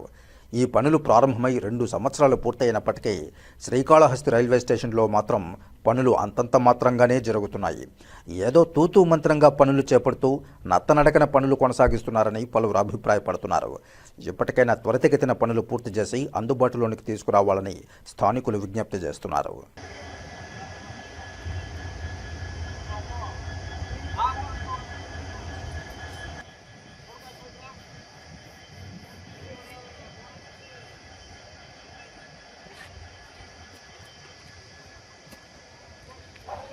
తిరుపతి మహతి కళాక్షేత్రం వేదికగా తిరుమల తిరుపతి దేవస్థానం సౌజన్యంతో రాయలసీమ రంగస్థలి 35వ వార్షిక స్వర్ణోత్సవ నృత్య కళోత్సవాలు అంగరంగ వైభవంగా ప్రారంభమయ్యాయి. బీజేపీ సీనియర్ నాయకులు నవీన్ కుమార్ రెడ్డి ముఖ్య అతిథిగా హాజరై ఈ కళోత్సవాలను జ్యోతి ప్రజ్వలన చేసి ప్రారంభించారు. అనంతరం తిరుపతికి చెందిన చిన్నారులు మహాగణపతి పాటలు నృత్యం చేసి అలరించారు. అనంతరం దశావతారాలను వివరిస్తూ చేసిన నృత్యం విశేషంగా ఆకట్టుకుంది. 2 తెలుగు రాష్ట్రాల నుండి అనేక కళా బృందాలు ఈ ఉత్సవాల్లో పాల్గొంటున్నాయి. పాల్గొన్న ప్రతి బృందానికి ప్రతి ఒక్కరికి బహుమతులను ప్రదానం చేస్తున్నారు. ఈ సందర్భంగా ముఖ్య అతిథి నవీన్ కుమార్ రెడ్డి మాట్లాడుతూ రాయలసీమ రంగస్థలి వారు ప్రతి ఏడాది క్రమం తప్పకుండా కళలను ప్రోత్సహిస్తూ పోటీలు నిర్వహించడం సంతోషంగా ఉందన్నారు. మన దేశ యువత నేడు పాశ్చాత్య సంగీతం వైపు ఆకర్షితులవుతున్న తరుణంలో మన సంస్కృతి సంప్రదాయాలను గౌరవిస్తూ భావితరాలకు అందించాలన్న సత్సంకల్పంతో రాయలసీమ రంగస్థలి మన ఇతిహాస పురాణాలలో భాగమైన ఇలాంటి నృత్య ప్రదర్శనలను ఏర్పాటు చేయడం గర్వించదగ్గ విషయమన్నారు. ఈ కార్యక్రమంలో రాయలసీమ రంగస్థలి చైర్మన్ గుండాల గోపీనాథ్ రెడ్డి, కార్యదర్శి కేఎన్ రాజా, సుబ్రహ్మణ్యం యాదవ్, సురేష్ స్వామి, తొండమనాటి సుబ్రహ్మణ్యం రెడ్డి, కొండే చెంగారెడ్డి, రాజశేఖర్ రెడ్డి, శేఖర్, ఆమూరి సుబ్రహ్మణ్యం తదితరులు పాల్గొన్నారు. చిన్నారులు ఇక ఈ వేదిక మీద నాట్యం చేస్తా ఉంటే ఎంతో అద్భుతంగా ఉంది. నేను ఒకటే చెప్తున్న తల్లిదండ్రులకి, ఇది వేదిక సాక్షాత్ వెంకటేశ్వర స్వామి సన్నిధి. ఇక్కడ ప్రదర్శనలు చేస్తే భగవంతుడు ఆయన అనుగ్రహంతో ప్రపంచవ్యాప్తంగా మనకు గుర్తింపు స్థాయి వస్తుంది. ఎంతో మంది ఎదురు చూస్తూ ఉంటారు ఈ మహతిలో కానీ నాద నీరాజనంలో కానీ మనం కార్యక్రమాలు చేయాలి అని చెప్పి. నేను ఈ బిడ్డల్ని కూడా చిన్నారులని తల్లిదండ్రులని ఇంకా మరింత ప్రోత్సాహం ఇవ్వండి. మనం తిరుమల తిరుపతి దేవస్థానం సాక్షాత్ వెంకటేశ్వర స్వామి సన్నిధిలో ఉన్నాం కాబట్టి తిరుమల శ్రీవారి బ్రహ్మోత్సవాలు జరిగినప్పుడు కూడా ఈ చిన్నారులని పార్టిసిపేట్ చేయండి. గోపీనాథ్ రెడ్డి గారు, అదేవిధంగా సెక్రటరీ కేఎన్ రాజా గారు, వీళ్ళకి సహచరులుగా ఉన్నటువంటి పెద్దలందరూ కూడా కొన్ని రోజుల నుంచి అంటే 1 నెల నుంచి ఎన్నో ప్రయత్నాలు చేసి చిన్నారులందరినీ కూడా ఈ వేదిక మీద ప్రదర్శనలు ఇప్పించాలని చెప్పని అనేక పర్యాయాల అధికారుల దగ్గర నుంచి అనుమతులు, అదేవిధంగా దానికి కావాల్సినటువంటి మెమెంటోలు అందరినీ ఆహ్వానించిన కార్యక్రమం నుంచి ఎన్నో పనుల్ని పక్కన పెట్టి సొంత పనిలాగా ఈ కార్యక్రమం నిర్వహించి ఈరోజు ఎంతో వైభవంగా ఈ మహతి కళాక్షేత్రంలో చిన్నారులు ఎంతో ముచ్చటగా వాళ్ళ ప్రదర్శనలు ఇస్తుంటే నిజంగా ఎంతో ఆనందంగా అనిపించింది. ముఖ్యంగా వాళ్ళ తల్లిదండ్రులకి మనస్ఫూర్తిగా వేదిక నుంచి అభినందనలు తెలియజేస్తున్నా. అంతరించిపోతున్నటువంటి మన సంస్కృతి 35వ వార్షిక స్వర్ణోత్సవ నృత్య కళోత్సవాలు ఈ రోజు నుంచి ప్రారంభమైనాయి. 12, 13, 14 3 రోజుల పాటు నిర్విఘ్నంగా జరిగే ఈ కళోత్సవాల్లో 2 రాష్ట్రాల నుంచి మన తెలుగు కళాకారులు ఈ ఉత్సవాల్లో ఈ కాంపిటీషన్లో పాల్గొన్నారు. 14వ తేదీన వీరికి బహుమతులు, నగదు బహుమతులు, స్వామివారి మెమెంటోలు అందజేస్తున్నాము. దాదాపుగా 250 మంది కళాకారులు, చిన్నపిల్లలు ఈ ఉత్సవాల్లో పాల్గొనడం ఒక గొప్ప విశేషము. వారందరికీ కూడా ప్రదర్శన బహుమతిగా శ్రీ వెంకటేశ్వర స్వామివారి మెమెంటోలను ప్రతి ఒక్కరికి అందజేస్తున్నాం. సర్టిఫికేట్లు కూడా ఇస్తున్నాం. వారికి భోజనాలు, వసతి అన్నీ కూడా రాయలసీమ రంగస్థలి చూస్తూ ఉంది. అలాగే నాట్య రంజిత అవార్డులు కూడా ఈరోజు ప్రదానం చేస్తూ ఉన్నాం. అవి విశాఖపట్నం అంటే మన ప్రధానమంత్రి శ్రీయుతులు నరేంద్ర మోడీ గారు మెచ్చినటువంటి ఒక కళాకారిణి టి రిషిక. ఆ అమ్మాయికి ఈరోజు నాట్య రంజిత్ అవార్డు కూడా ఇస్తున్నాం. అలాగే 5 మందికి నాట్య రంజిత్ అవార్డులు ప్రదానం చేస్తూ ఉన్నాము. ఈ మన నగర వాసులందరూ కూడా కళాప్రియులంతా వచ్చేసి ఈ కళోత్సవాలను తిలకించి జయప్రదం కోరుతున్నాం. ఈరోజు నెల్లూరు, గూడూరు, కావలి, మన కాళహస్తి ఈ ప్రాంతాల నుంచి వచ్చారు. మరియు వరంగల్ నుంచి కూడా వచ్చారు పిల్లలు. చక్కగా నృత్య ప్రదర్శనలు ఇస్తూ ఉన్నారు. ఇప్పుడు కాసేపు ప్రకటనలు. చదలవాడ దంత వైద్య కళాశాల మరియు సూపర్ స్పెషాలిటీ ఆసుపత్రిలో అత్యాధునిక దంత వైద్య సేవలు అందుబాటులోనికి తెచ్చారు. అన్ని దంత సమస్యలకు ఒకే చోట పరిష్కారం. అన్ని రకాల వైద్య సేవలు అందుబాటులో ఉన్న ప్రాంగణం చదలవాడ దంత వైద్యశాల. అనుభవజ్ఞులైన వైద్యులచే అందమైన చిరునవ్వు కోసం ఆధునిక దంత వైద్యం. పిప్పి పళ్లకు, రూట్ కెనాల్, చిగురువాపు వ్యాధులకు అత్యాధునిక చికిత్స. ఎత్తుపళ్ళు, వంకర పళ్ళు, రంగుమారిన పళ్లకు ప్రత్యేకమైన వైద్య బృందంచే చికిత్స. అంతేకాకుండా చదలవాడ విద్యా సంస్థల్లో రాయలసీమలోనే ఆర్కిటెక్చర్ కోసం మొట్టమొదటి private college Chadalavada Aruna school of architecture. అత్యుత్తమ ఇన్ఫ్రాస్ట్రక్చర్ కలిగి సమర్థవంతమైన టీచింగ్ స్టాఫ్తో విద్యార్థులకు ప్రాక్టికల్స్తో కూడిన విద్యాబోధన చదలవాడ అరుణ స్కూల్ ఆఫ్ ఆర్కిటెక్చర్లో. సంప్రదించండి. చదలవాడ కృష్ణతేజ దంత వైద్య కళాశాల, రేణిగుంట రోడ్, తిరుపతి. తిరిగి వార్తల్లోకి స్వాగతం. తిరుపతి రైల్వే స్టేషన్లో రాష్ట్ర ఆరోగ్య శాఖ మంత్రి సత్యకుమార్ యాదవ్కు సాదర వీడ్కోలు పలికారు బీజేపీ నాయకులు. అనంతపురం పర్యటన ముగించుకుని తిరుగు ప్రయాణంలో తిరుపతి నుంచి తిరుమల ఎక్స్ప్రెస్లో విజయవాడకు బయలుదేరిన రాష్ట్ర ఆరోగ్య శాఖ మంత్రులు సత్యకుమార్ యాదవ్కు బీజేపీ జిల్లా అధ్యక్షులు సామంచి శ్రీనివాస్, బీజేపీ నాయకులు గుండాల గోపీనాథ్ రెడ్డి, వరప్రసాద్, తొండమనాటి సుబ్రహ్మణ్యం రెడ్డి, దీపక్ యాదవ్, చంద్రశేఖర్, పార్వతి, నాగోతు హరినాయుడు, నాగార్జున తదితరులు సాదర వీడ్కోలు పలికారు.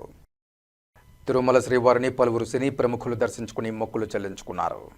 శుక్రవారం ఉదయం వీఐపీ విరామ సమయంలో సినీ నటి సుధా, యాక్టర్ సప్తగిరిలు వేరువేరుగా కుటుంబ సభ్యులతో కలిసి శ్రీవారి సేవలో పాల్గొని మొక్కులు చెల్లించుకున్నారు.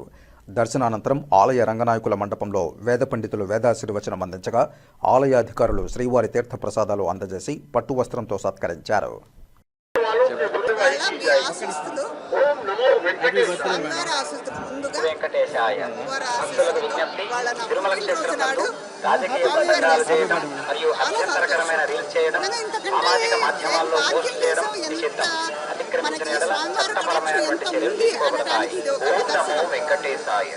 பக்தர்களுக்கு அறிவிப்பு. திருமலையில் அரசியல் சார்ந்த முறைகள் நிகழ்த்துவது, எதிர்ப்புக்குரிய காட்சிகளை உருவாக்கி சமூக ஊடகங்களில் பதிவிடுவது கடுமையாக தடை செய்யப்பட்டுள்ளது. விதிமுறைகளை மீறினால் சட்டப்படி நடவடிக்கை எடுக்கப்படும் என திருமலை திருப்பதி தேவஸ்தானம் எச்சரிக்கிறது. நமோ வெங்கடேசாய. Making political speeches and creating objectionable reels and posting them on social media is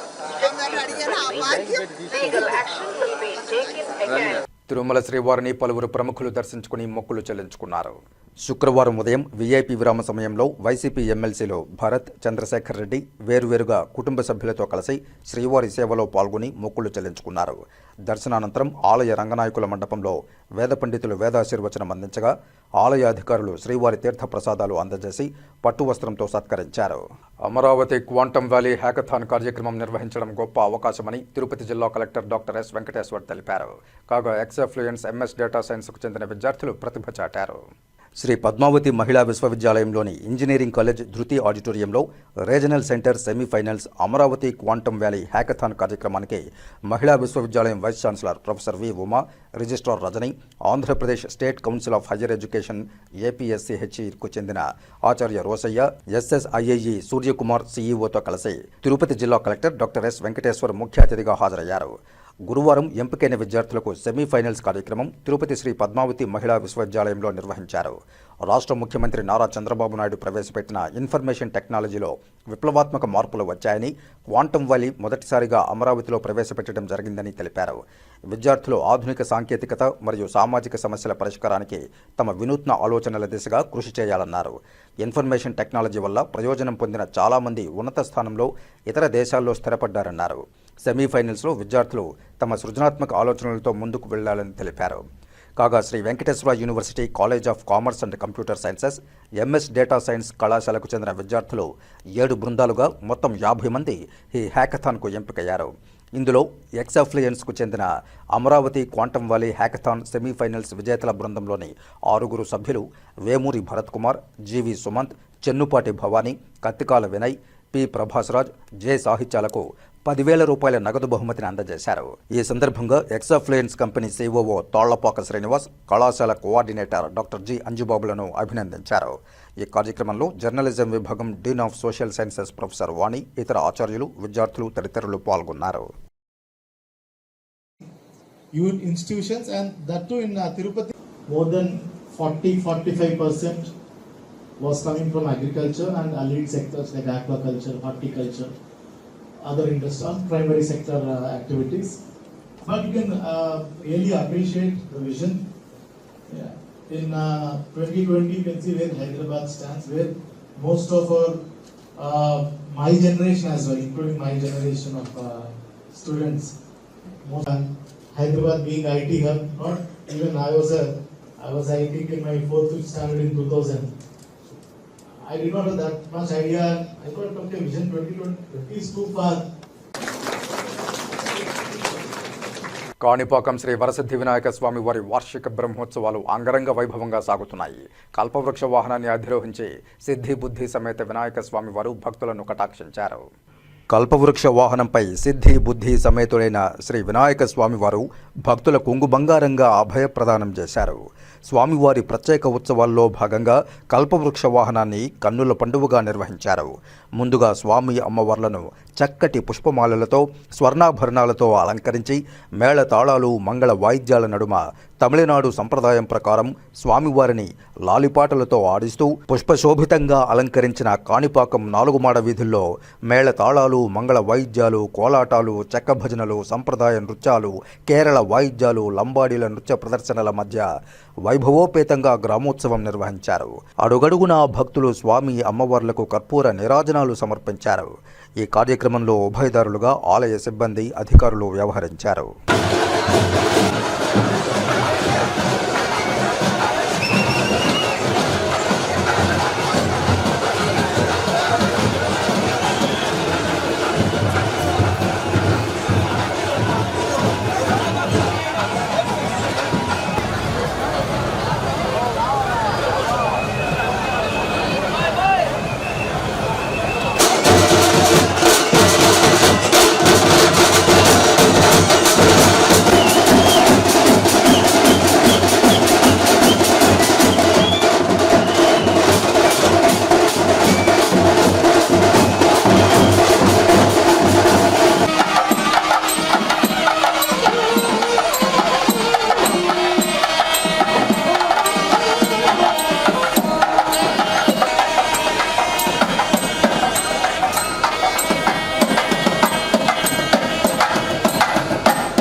ఆధ్యాత్మిక నగరమైన తిరుపతిలో రెడ్ కార్పెట్ జ్యువెలరీ అతిపెద్ద ఎగ్జిబిషన్ ప్రారంభమైంది. నగర ప్రజలు ఈ అవకాశాన్ని సద్వినియోగం చేసుకోవాలని నిర్వాహకులు కోరారు.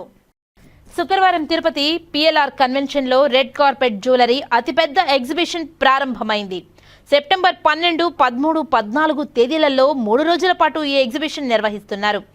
అతిపెద్ద జ్యువెలరీ ఎగ్జిబిషన్లో గోల్డ్, డైమండ్స్, పోల్కి, జెమ్స్, వివిధ అధునాతన డిజైన్లను మోడళ్లతో లభ్యమవుతున్నాయని నిర్వాహకులు తెలియజేశారు. 3 రోజుల పాటు నిర్వహించే ఈ రెడ్ కార్పెట్ జ్యువెలరీ ఎగ్జిబిషన్ను వినియోగదారులు సద్వినియోగం చేసుకోవాలని ఈ సందర్భంగా వారు విజ్ఞప్తి చేశారు.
తిరుపతి నడిబొడ్డున వెలసిన తాతయ్యగుంట గంగమ్మ గుడిలో కొత్త కమిటీలో తమకు అవకాశం ఇవ్వాలని రజక సంఘం నాయకులు ప్రెస్ క్లబ్ మీట్లో డిమాండ్ చేశారు.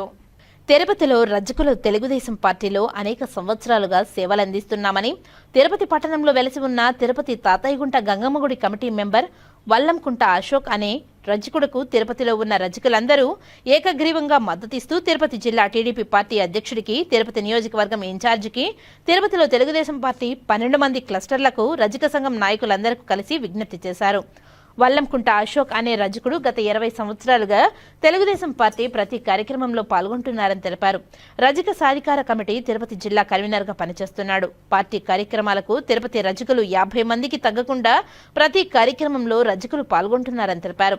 రాష్ట్ర ముఖ్యమంత్రి నారా చంద్రబాబు నాయుడు చిన్న సామాజిక వర్గాలకు న్యాయం చేయాలని పదే జిల్లా అధ్యక్షులకు, ఇన్ఛార్జీలను హెచ్చరిస్తున్నా నియోజకవర్గంలో కొంతమంది నాయకులు రజకుల పట్ల నిర్లక్ష్యంగా వ్యవహరిస్తున్నారని తెలిపారు. కాబట్టి ముఖ్యమంత్రి తనకు జరిగిన అన్యాయాన్ని వెంటనే సవరించి తాతయ్యగుంట గంగమ్మ గుడి మెంబర్ వల్లకుంట అశోక్ అనే రజకునికి అవకాశం కల్పించాలని ముఖ్యమంత్రికి తిరుపతి రజకులు విజ్ఞప్తి చేశారు.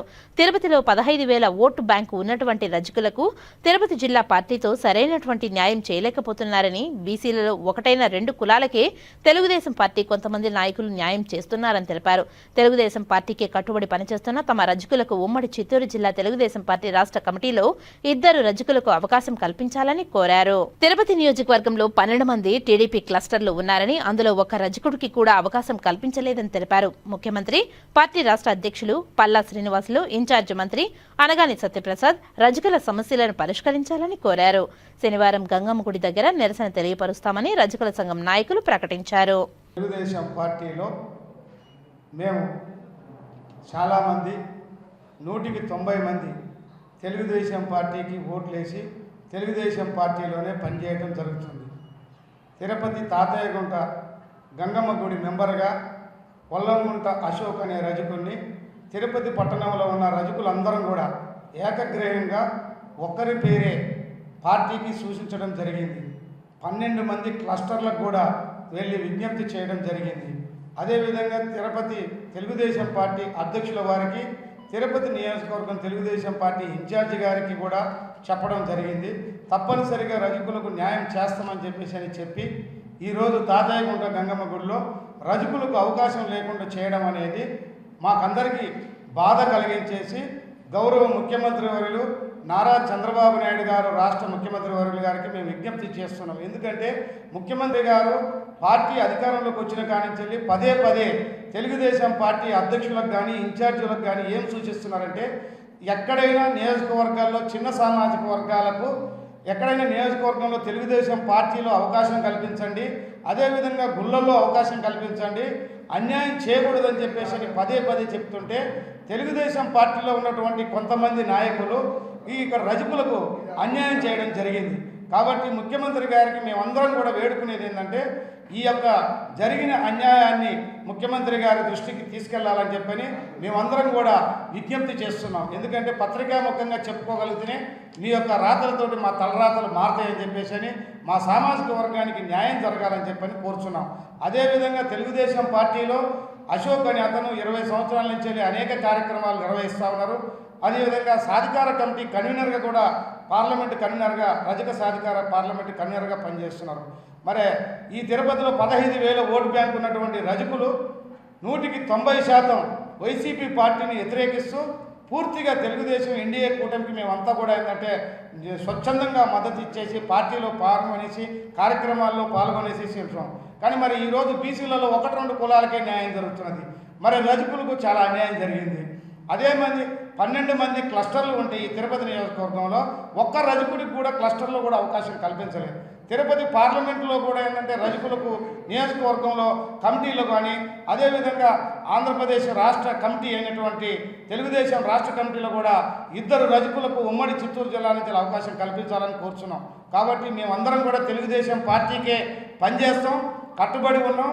ఈ పదవి వచ్చినా రాకపోయినా మా ఆవేదన తెలియజేయాలని చెప్పని మేము తెలుగుదేశం పార్టీ ముఖ్యమంత్రి గారికి ఈ విషయాన్ని చేర్చాలని చెప్పేసి మేము వేడుకుంటున్నాం పత్రికాముఖంగా. అంతే తప్ప మేము తెలుగుదేశం పార్టీకి వ్యతిరేకంగా కార్యక్రమాలు చేయం.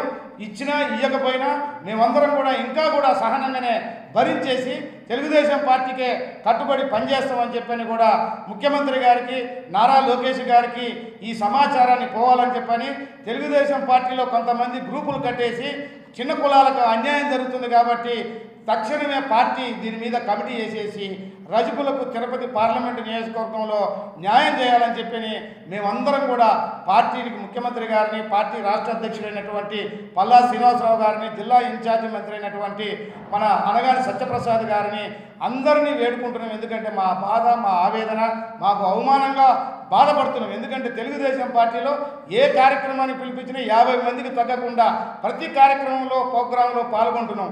కానీ మరి ఈ విధంగా క్రమశిక్షణతో పాల్గొంటున్నటువంటి సామాజిక వర్గానికి 100% కమిట్మెంట్గా పనిచేస్తున్నటువంటి రజకులకు మరి కొంతమంది తెలుగుదేశం పార్టీలో కుట్రలు వండి రజకులకు అన్యాయం చేయడం అనేది చాలా దురదృష్టకరం. బాధపడుతున్నాం. మేమంతా కూడా ఇవాళ బాధతో, ఈ ఆవేదనతో మేమందరం కూడా ఈ విజ్ఞప్తి చేస్తున్నాం. కాబట్టి దయచేసి ముఖ్యమంత్రి గారు మాకు న్యాయం చేస్తారని చెప్పని ఈ జరిగినటువంటి తప్పుని సవరించేసి గంగమ్మ గుళ్ళో కానీ, ఇతర గుళ్ళో కానీ, పార్టీ రాష్ట్ర కమిటీలో కానీ, నియోజకవర్గంలో కానీ, క్లస్టర్లో కానీ రజకులకు అవకాశం కల్పించాలని చెప్పని మేమందరం కూడా వేడుకుంటున్నాము, విజ్ఞప్తి చేస్తున్నాం ముఖ్యమంత్రి గారు కానీ తెలియజేస్తున్నాం.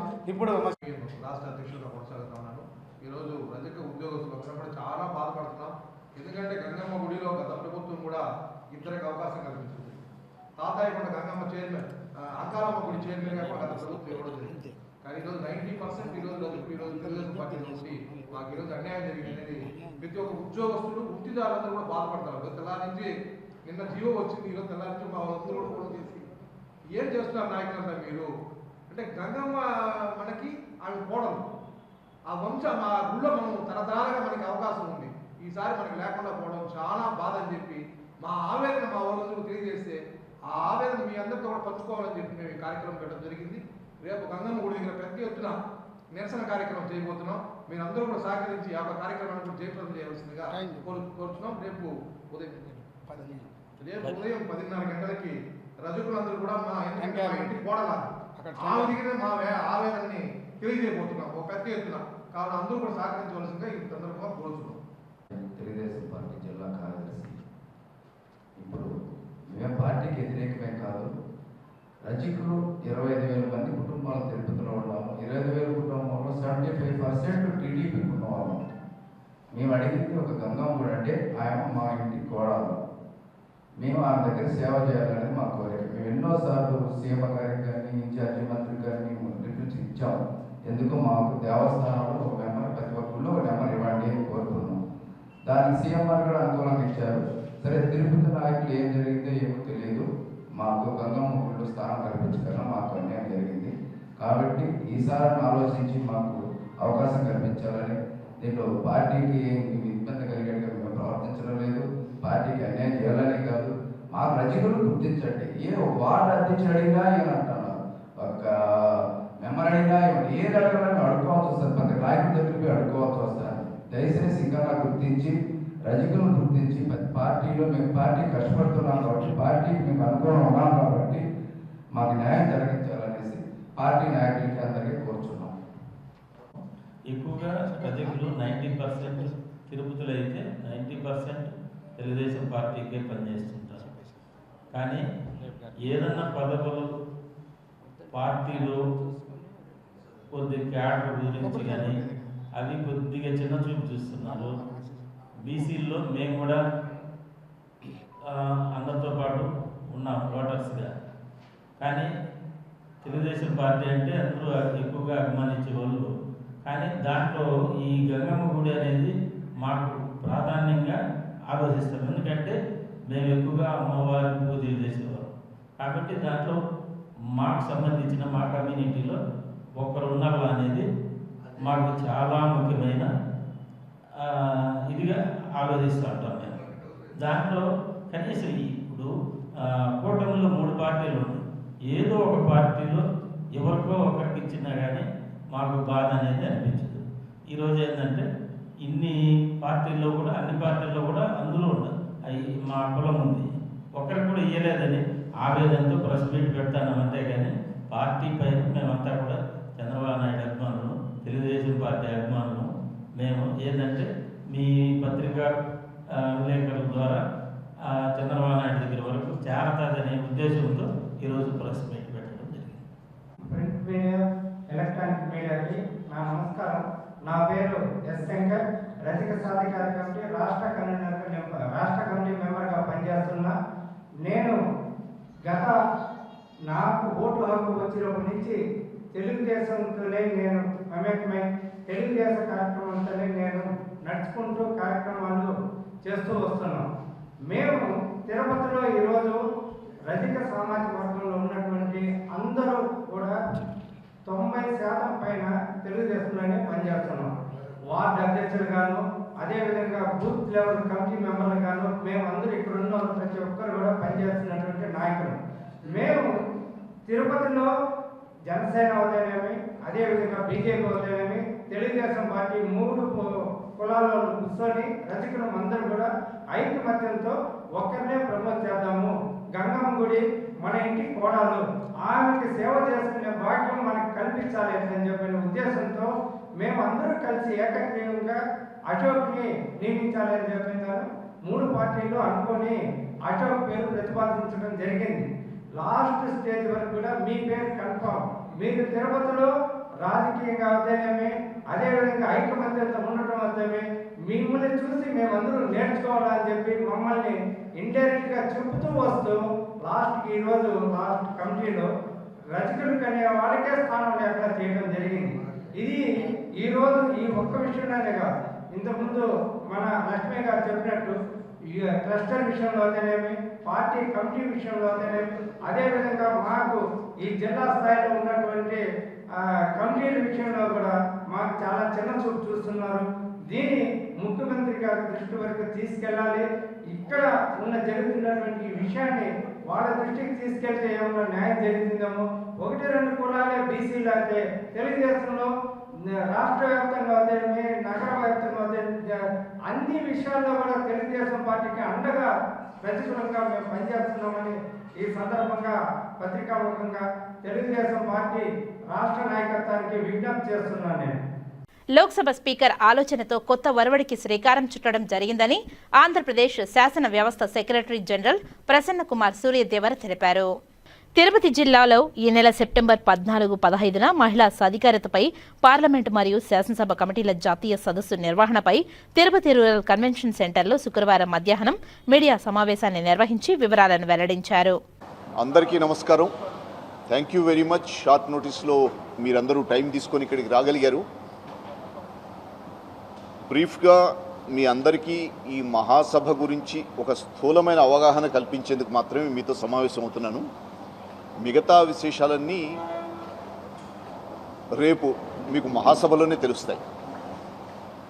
మీ అందరికీ తెలుసు, పార్లమెంట్లో శాసనసభల్లో కమిటీ వ్యవస్థ అనేది ఒకటి ఉంటుంది. పార్లమెంటు శాసనసభ 365 రోజులు సమావేశం కావడం సాధ్యం కాదు. కాబట్టి వాటి పని భారాన్ని పంచుకోవడం కోసం ప్రతి సభలో, ప్రతి చట్టసభలో కమిటీలు ఉంటాయి. విభిన్నమైన అంశాలపై కూలంకషంగా చర్చించడానికి, ఆయా శాఖల బిల్లుల మీద కూలంకషంగా చర్చించడానికి, సభకి సిఫారసులు చేయడానికి ఈ కమిటీలు ఉంటాయి. అలాంటి అనేక కమిటీల్లో ఒకటి పార్లమెంట్లో మహిళా సశక్తీకరణ committee, committee on empowerment of women. ఇది ఒక జాయింట్ కమిటీ. 20 మంది లోక్సభ సభ్యులు, 10 మంది రాజ్యసభ సభ్యులు ఉంటారు. సాధారణంగా లోక్సభ సభ్యుల్లో ఒకరు ఈ కమిటీకి చైర్పర్సన్గా ఉంటారు. ప్రస్తుతం ఈ కమిటీకి పురంధేశ్వరి గారు చైర్పర్సన్. ఇటువంటి కమిటీలే అనేక రాష్ట్రాల శాసనసభల్లో, శాసన మండళ్లలో ఉంటాయి. మన రాష్ట్రంలో కూడా ఇది ఒక సంయుక్త కమిటీ. 3 శాసనమండలి సభ్యులు, 9 మంది శాసనసభ సభ్యులతో ఉంది కమిటీ. మన రాష్ట్రంలో సంయుక్త కమిటీకి గౌరు చరితారెడ్డి గారు చైర్పర్సన్. ఇట్లాగే అనేక రాష్ట్రాల్లో శాసనసభల్లో కమిటీలు ఉంటాయి. గతంలో ఏ కమిటీకి ఆ కమిటీ, ఏ రాష్ట్రానికి ఆ రాష్ట్రం తమంతా తాముగా పనిచేసుకుంటూ పోతుండేవి. మిగతా రాష్ట్రాల్లో కమిటీలు ఎట్లా పనిచేస్తున్నాయనేది ఎప్పుడన్నా ఈ కమిటీ వేరే రాష్ట్రంలో పర్యటనకు వెళితే ఏమన్నా తెలిసేది. ఈ కమిటీకి ఆసక్తి ఉండి ఫలానా రాష్ట్రంలో ఫలానా కమిటీ బాగా పనిచేస్తుంది, వాళ్ళ దగ్గర నుంచి తెలుసుకుందాం కొన్ని విషయాలు అని వెళ్తే అవతల వాళ్ళు అవకాశం ఇస్తే చర్చిస్తే నేర్చుకున్నట్టు, లేదంటే లేదు. ఈ లోపాన్ని పూరించడానికి లోక్సభ స్పీకర్ గారు ఈ సంవత్సరం కొత్తగా ఒక ఒరవడి మొదలెట్టారు. దేశంలో ఉన్న అన్ని కమిటీలని ఒక్కొక్క సబ్జెక్ట్ మీద ఒక్కొక్క రాష్ట్రంలో సమావేశపరిచి వాళ్ళందరూ కలిసి వాళ్ళ సాధక బాధకాలు, వాళ్ళు పనిచేస్తున్న విధానాలు చర్చించి ఒకరి నుంచి ఒకరు నేర్చుకునే అవకాశం కల్పించాలని ఈ ఇనిషియేటివ్ తీసుకున్నారు. ఈ క్రమంలో మొట్టమొదటిది 2 నెలల క్రితం ఎస్టిమేట్స్ కమిటీ మీటింగ్ మహారాష్ట్రలో పెట్టారు, బాంబేలో. గత నెలలో షెడ్యూల్డ్ కాస్ట్, షెడ్యూల్డ్ ట్రైబ్స్ కమిటీల మీటింగ్ పెట్టారు భువనేశ్వర్లో. ఈ పరంపరలో 3వ సమావేశం మహిళా సశక్తీకరణ, మహిళా సంక్షేమ కమిటీల సమావేశం. మన రాష్ట్రాన్ని ఎంచుకున్నారు. 3 నెలల క్రితం మనకు ఆఫర్ ఇస్తే మన స్పీకర్ అయ్యన్న పాత్రుడు గారు మేము ఆతిథ్యం వహిస్తాం సార్ అని చెప్పారు. ముఖ్యమంత్రి గారిని సంప్రదించి ముఖ్యమంత్రి గారి ప్రోద్బలంతో, ప్రోత్సాహంతో లోక్సభకి మనం ఆమోదం తెలిపాం. ఇది ఒక 2 రోజుల సభ. దీనికి ఒక స్టాండర్డ్ ప్యాటర్న్ ఉంటుంది. లోక్సభ మార్గదర్శకత్వంలో ఈ కార్యక్రమాన్ని మనం నిర్వహించుకుంటూ ఉంటాం. లోక్సభ స్పీకర్ గారు స్వయంగా ప్రారంభ సమావేశానికి, ముగింపు సమావేశానికి అధ్యక్షత వహిస్తారు. రాజ్యసభ డిప్యూటీ చైర్మన్ గారు కూడా ఈ కార్యక్రమానికి హాజరవుతారు. మన రాష్ట్రం విషయానికి వస్తే మొదటి రోజు అంటే 14వ తారీఖు ఉదయం 10:30కి ప్రారంభ సమావేశం ప్రారంభమవుతుంది. ఈ కార్యక్రమానికి లోక్సభ స్పీకర్ గారు ఓం బిర్లా గారు, మన ముఖ్యమంత్రి చంద్రబాబు నాయుడు గారు, రాజ్యసభ డిప్యూటీ చైర్మన్ హరివంశ్ గారు, మన శాసనసభ స్పీకర్ అయ్యన్న పాత్రుడు గారు, డిప్యూటీ స్పీకర్ రఘురామకృష్ణరాజు గారు, ఒకరిద్దరు రాష్ట్ర మంత్రులు, జిల్లా ఇన్ఛార్జ్ మంత్రి అనగాని సత్యప్రసాద్ గారు, వీలైతే శాసన వ్యవహారాల శాఖ మంత్రి పయ్యావుల కేశవ్ గారు, లోక్సభ కమిటీ చైర్పర్సన్ పురంధేశ్వరి గారు, మన రాష్ట్ర కమిటీ చైర్పర్సన్ గౌరు చరితారెడ్డి గారు, వీరందరూ వేదిక మీద ఉండి ప్రారంభ సమావేశాన్ని నిర్వహిస్తారు. లోక్సభ స్పీకర్ గారు అధ్యక్షత వహిస్తారు, ప్రారంభోపన్యాసం చేస్తారు. మన ముఖ్యమంత్రి గారు ముఖ్య అతిథిగా హాజరవుతారు. అందరివి క్లుప్తంగా ప్రసంగాలు ఉంటాయి. ఈ కార్యక్రమం ముగిశాక వచ్చిన అతిథుల గౌరవార్థం ముఖ్యమంత్రి గారు మధ్యాహ్న భోజన విందు ఏర్పాటు చేస్తున్నారు ఇదే ప్రాంగణంలో. ఆ తర్వాత ప్లీనరీ సెషన్స్ ఉంటాయి. ఒక 2-3 థీమ్స్ ఆ కమిటీ ఎంచుకుంటుంది. ఆ 2-3 థీమ్స్ మీద కూలంకషంగా ఈ దేశవ్యాప్తంగా ఇంకొక పాయింట్, మొత్తము కమిటీలన్నీ హాజరవటం సాధ్యం కాదు కాబట్టి ప్రతి కమిటీ నుంచి, ప్రతి రాష్ట్రం నుంచి 4 సభ్యులు ఒక చైర్పర్సన్ చొప్పున నామినేట్ చేయమని స్పీకర్ గారు రిక్వెస్ట్ చేస్తే ఆయా రాష్ట్రాల నుంచి మనకి 5 చొప్పున వస్తున్నారు. ఈ సభ్యులందరూ కూర్చుని ప్లీనరీలో థీమ్స్ మీద చర్చించి చివరికి ముగింపులో అదే రోజు కానీ లేక 15వ తారీఖు ఉదయం కానీ ఒక తీర్మానం ఆమోదించే అవకాశం ఉంది వాళ్ళు ఎంచుకున్న థీమ్స్ మీద. ఆ తర్వాత 15వ తారీఖు ఉదయం ముగింపు సమావేశం జరుగుతుంది. దీనికి గవర్నర్ గారు వస్తున్నారు ముఖ్య అతిథిగా. Same more or less same guests ఉంటారు డాయస్ మీద. ముగింపు సమావేశం తర్వాత మనం అతిథుల్ని పోస్ట్ కాన్ఫరెన్స్ టూర్ కోసం శ్రీకాళహస్తి తీసుకుపోయే ప్లాన్ ఉంది ఇప్పటివరకు. ఇది స్థూలంగా ప్రోగ్రామ్. ఇది 14, 15 తేదీల్లో వీలైనంత వరకు ఉదయం తిరుమల దర్శనానికి కూడా మనం అతిథుల్ని తీసుకుపోతున్నాం. 16 డిపార్చర్స్. బేసిక్గా broad scheme of the conference ఇది. ముఖ్యమంత్రి నారా చంద్రబాబు నాయుడు తిరుపతి పర్యటన సందర్భంగా కలెక్టర్, ఎస్పీ, కమిషనర్ ఏర్పాట్లను పరిశీలించారు. ఈ నెల సెప్టెంబర్ 14న ముఖ్యమంత్రి నారా చంద్రబాబు నాయుడు పర్యటన సందర్భంగా ముందస్తు సెక్యూరిటీ ఏర్పాట్లను జిల్లా ఎస్పీ హర్షవర్ధన్ రాజు మరియు నగరపాలక సంస్థ కమిషనర్ నారపరెడ్డి మౌర్యతో కలిసి తిరుపతి జిల్లా కలెక్టర్ డాక్టర్ ఎస్ వెంకటేశ్వర్ పరిశీలించారు. తిరుచానూరులోని యోగి మల్లవరంలోని శ్రీ సాలిగ్రామ వెంకటేశ్వర స్వామి వారి ఆలయాన్ని శ్రీకాళహస్తి ఎమ్మెల్యే బొజ్జల వెంకట సుధీర్ రెడ్డి సందర్శించారు. మూలవర్లుగా ఉన్న శివుడు, విష్ణువు, అమ్మవారు కలిసిన రూపాన్ని చూసి తన్మయులయ్యారు. దేవుడు ఒకరే అని అర్చకులు ఆయనకు వివరించారు. ఆలయంలోని స్వామి నీడ ధ్వజస్తంభంగా పడుతుండడాన్ని చూసి మ్రొక్కుకున్నారు. పితృపక్షాల సందర్భంగా జరుగుతున్న అన్నదానం నైవేద్యాన్ని మూలవర్ల నీడగా కనిపిస్తున్న ధ్వజస్తంభానికి దక్షిణామూర్తి నీడకు స్వయంగా శ్రీకాళహస్తి ఎమ్మెల్యే బొజ్జల సుధీర్ రెడ్డి సమర్పించారు. అనంతరం శ్రీకాళహస్తి ఎమ్మెల్యే బొజ్జల వెంకట సుధీర్ రెడ్డి మాట్లాడుతూ ఇక్కడకు వచ్చిన తనకు ఇంతవరకు ఇంతటి అద్భుతమైనటువంటి ఆలయం ఉందని తెలియదని తెలిపారు. ఆలయం గురించి విస్తృత ప్రచారం జరగాలని, భక్తులు వచ్చి స్వామి ఆశీస్సులు పొందాలని కోరారు. నమస్కారం. తిరుచానూరులో యోగి మల్లవరం గ్రామం వద్ద వెంకటేశ్వర స్వామి గుడి, సాలగ్రామ గుడి బ్రహ్మాండంగా చేయడం జరిగింది. ఈరోజు రంగరంగ వైభవంగా పూజలు నిర్వహిస్తున్నారు. దినేష్ అన్న బ్రహ్మాండంగా ఈరోజు తీసుకొచ్చి మరి వారే స్వయంగా పూజ చేసి మరి నిజంగానే స్వామివారిని చూస్తుంటే నిజంగానే ఎంతో మైమరిచిపోయారు. ఏదైతే చక్కగా చేశారు. అట్నే ఇక్కడ ఉన్న స్పెషాలిటీ ఏంటంటే స్వామివారి నీడ వెనుకపడ్డం. ఎందుకంటే ఎక్కడ కూడా ప్రపంచంలో ఈ వింత నేను కూడా చూడలేదు. చూస్తుంటే ఎంత పెద్ద ఇది ఉన్నా సరే చిన్న దాంట్లో పొందిపరుచుకొని ఆ నీడ రావడం అనేది నిజంగానే మెస్మరైజింగ్, అంటే దైవస్వంద రూపంలో ఉంది. అట్లనే మరి ఇక్కడ వచ్చిన వెంటనే ఈరోజు మంచి పూజలు చేశారు, ఆశీర్వదించారు. దక్షిణామూర్తి గారి దగ్గర కూడా మరి వెళ్ళి ఆశీర్వాదం తీసుకోవడం జరిగింది. ఆయన వెనకాల కూడా ఇదే రకంగా గజస్వందం రావడం, మరి స్వామివారి స్వరూపం ఇక్కడే ఉందా అన్నట్టు, మరి ఇక్కడే కొలువున్నాడా స్వామి అన్నట్టు బ్రహ్మాండంగా చూడడం జరిగింది. అట్నే ఈరోజు అన్నదానం ప్రసారం కూడా బ్రహ్మాండంగా పెట్టడం జరిగింది. దినేష్ గారి ఆధ్వర్యంలో అన్నదానం కూడా చేయడం జరిగింది. ఈరోజు ముఖ్యంగా మన ఏబిఎన్ దినేష్ గారు కూడా నేను మనస్ఫూర్తిగా ధన్యవాదాలు తెలియజేసుకుంటున్నాను. ఈరోజు వచ్చినందుకు మాకు కూడా సంతృప్తిగా ఉంది, ఆనందంగా ఉంది, ఒక పాజిటివ్ వైబ్స్ ఉన్నాయి, బ్రహ్మాండంగా ఉంది. అట్నే ఈరోజు నా చేతుల మీదుగా అన్నదానం చేసినందుకు ఈ పుణ్యంలో నన్ను కూడా ఒక పాత్ర చేసినందుకు నిజంగా మిమ్మల్ని నేను అభినందిస్తున్నానన్న. మళ్ళీ కూడా మా అమ్మగారితో, మా పిల్లలతో, మా భార్యతో ఇక్కడికి వచ్చి ఈసారి మళ్ళీ మనస్ఫూర్తిగా ఇక్కడే ఉండి ఆ స్వామివారిని నిష్ఠగా పూజ చేసి వెళ్తామని చెప్పి తెలియజేసుకోండి. వార్తలు ముగించే ముందు ముఖ్యాంశాలు మరోసారి. Anchor hub MICE tourism centre గా తిరుపతిలో జరిగిన రీజనల్ ఇన్వెస్టర్స్ సమ్మిట్ లో పర్యాటక మంత్రి కందుల దుర్గేష్ వెల్లడి. జాతీయ అంతర్జాతీయ పర్యాటకుల గమ్యస్థానంగా తిరుపతిని తీర్చిదిద్దుతామని హామీ. పెట్టుబడులతో రావాలని పర్యాటక పెట్టుబడిదారులకు మంత్రి దుర్గేష్ ఆహ్వానం. లోక్సభ స్పీకర్ ఆలోచనతో కొత్త వరవడికి శ్రీకారం. సెప్టెంబర్ 14-15 మహిళా సాధికారితపై పార్లమెంట్ మరియు శాసనసభ కమిటీల జాతీయ సదస్సు నిర్వహణ. మీడియా సమావేశంలో వివరాలను వెల్లడించిన ఆంధ్రప్రదేశ్ శాసన వ్యవస్థ సెక్రటరీ జనరల్ ప్రసన్న కుమార్ సూర్యదేవర. తిరుపతి జిల్లాలో ప్రతిష్టాత్మకంగా మొట్టమొదటి మహిళా సాధికారితపై పార్లమెంట్ మరియు శాసనసభ కమిటీల జాతీయ సదస్సును విజయవంతం చేద్దాం.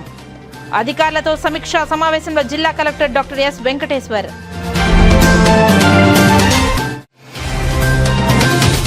అంగరంగ వైభవంగా కాణిపాకం శ్రీ వరసిద్ధి వినాయక స్వామివారి బ్రహ్మోత్సవాలు. కల్పవృక్ష వాహనంపై భక్తులను కటాక్షించిన సిద్ధి బుద్ధి సమేత వినాయక స్వామివారు. ఈ వార్తలు ఇంతటితో సమాప్తం. నమస్కారం.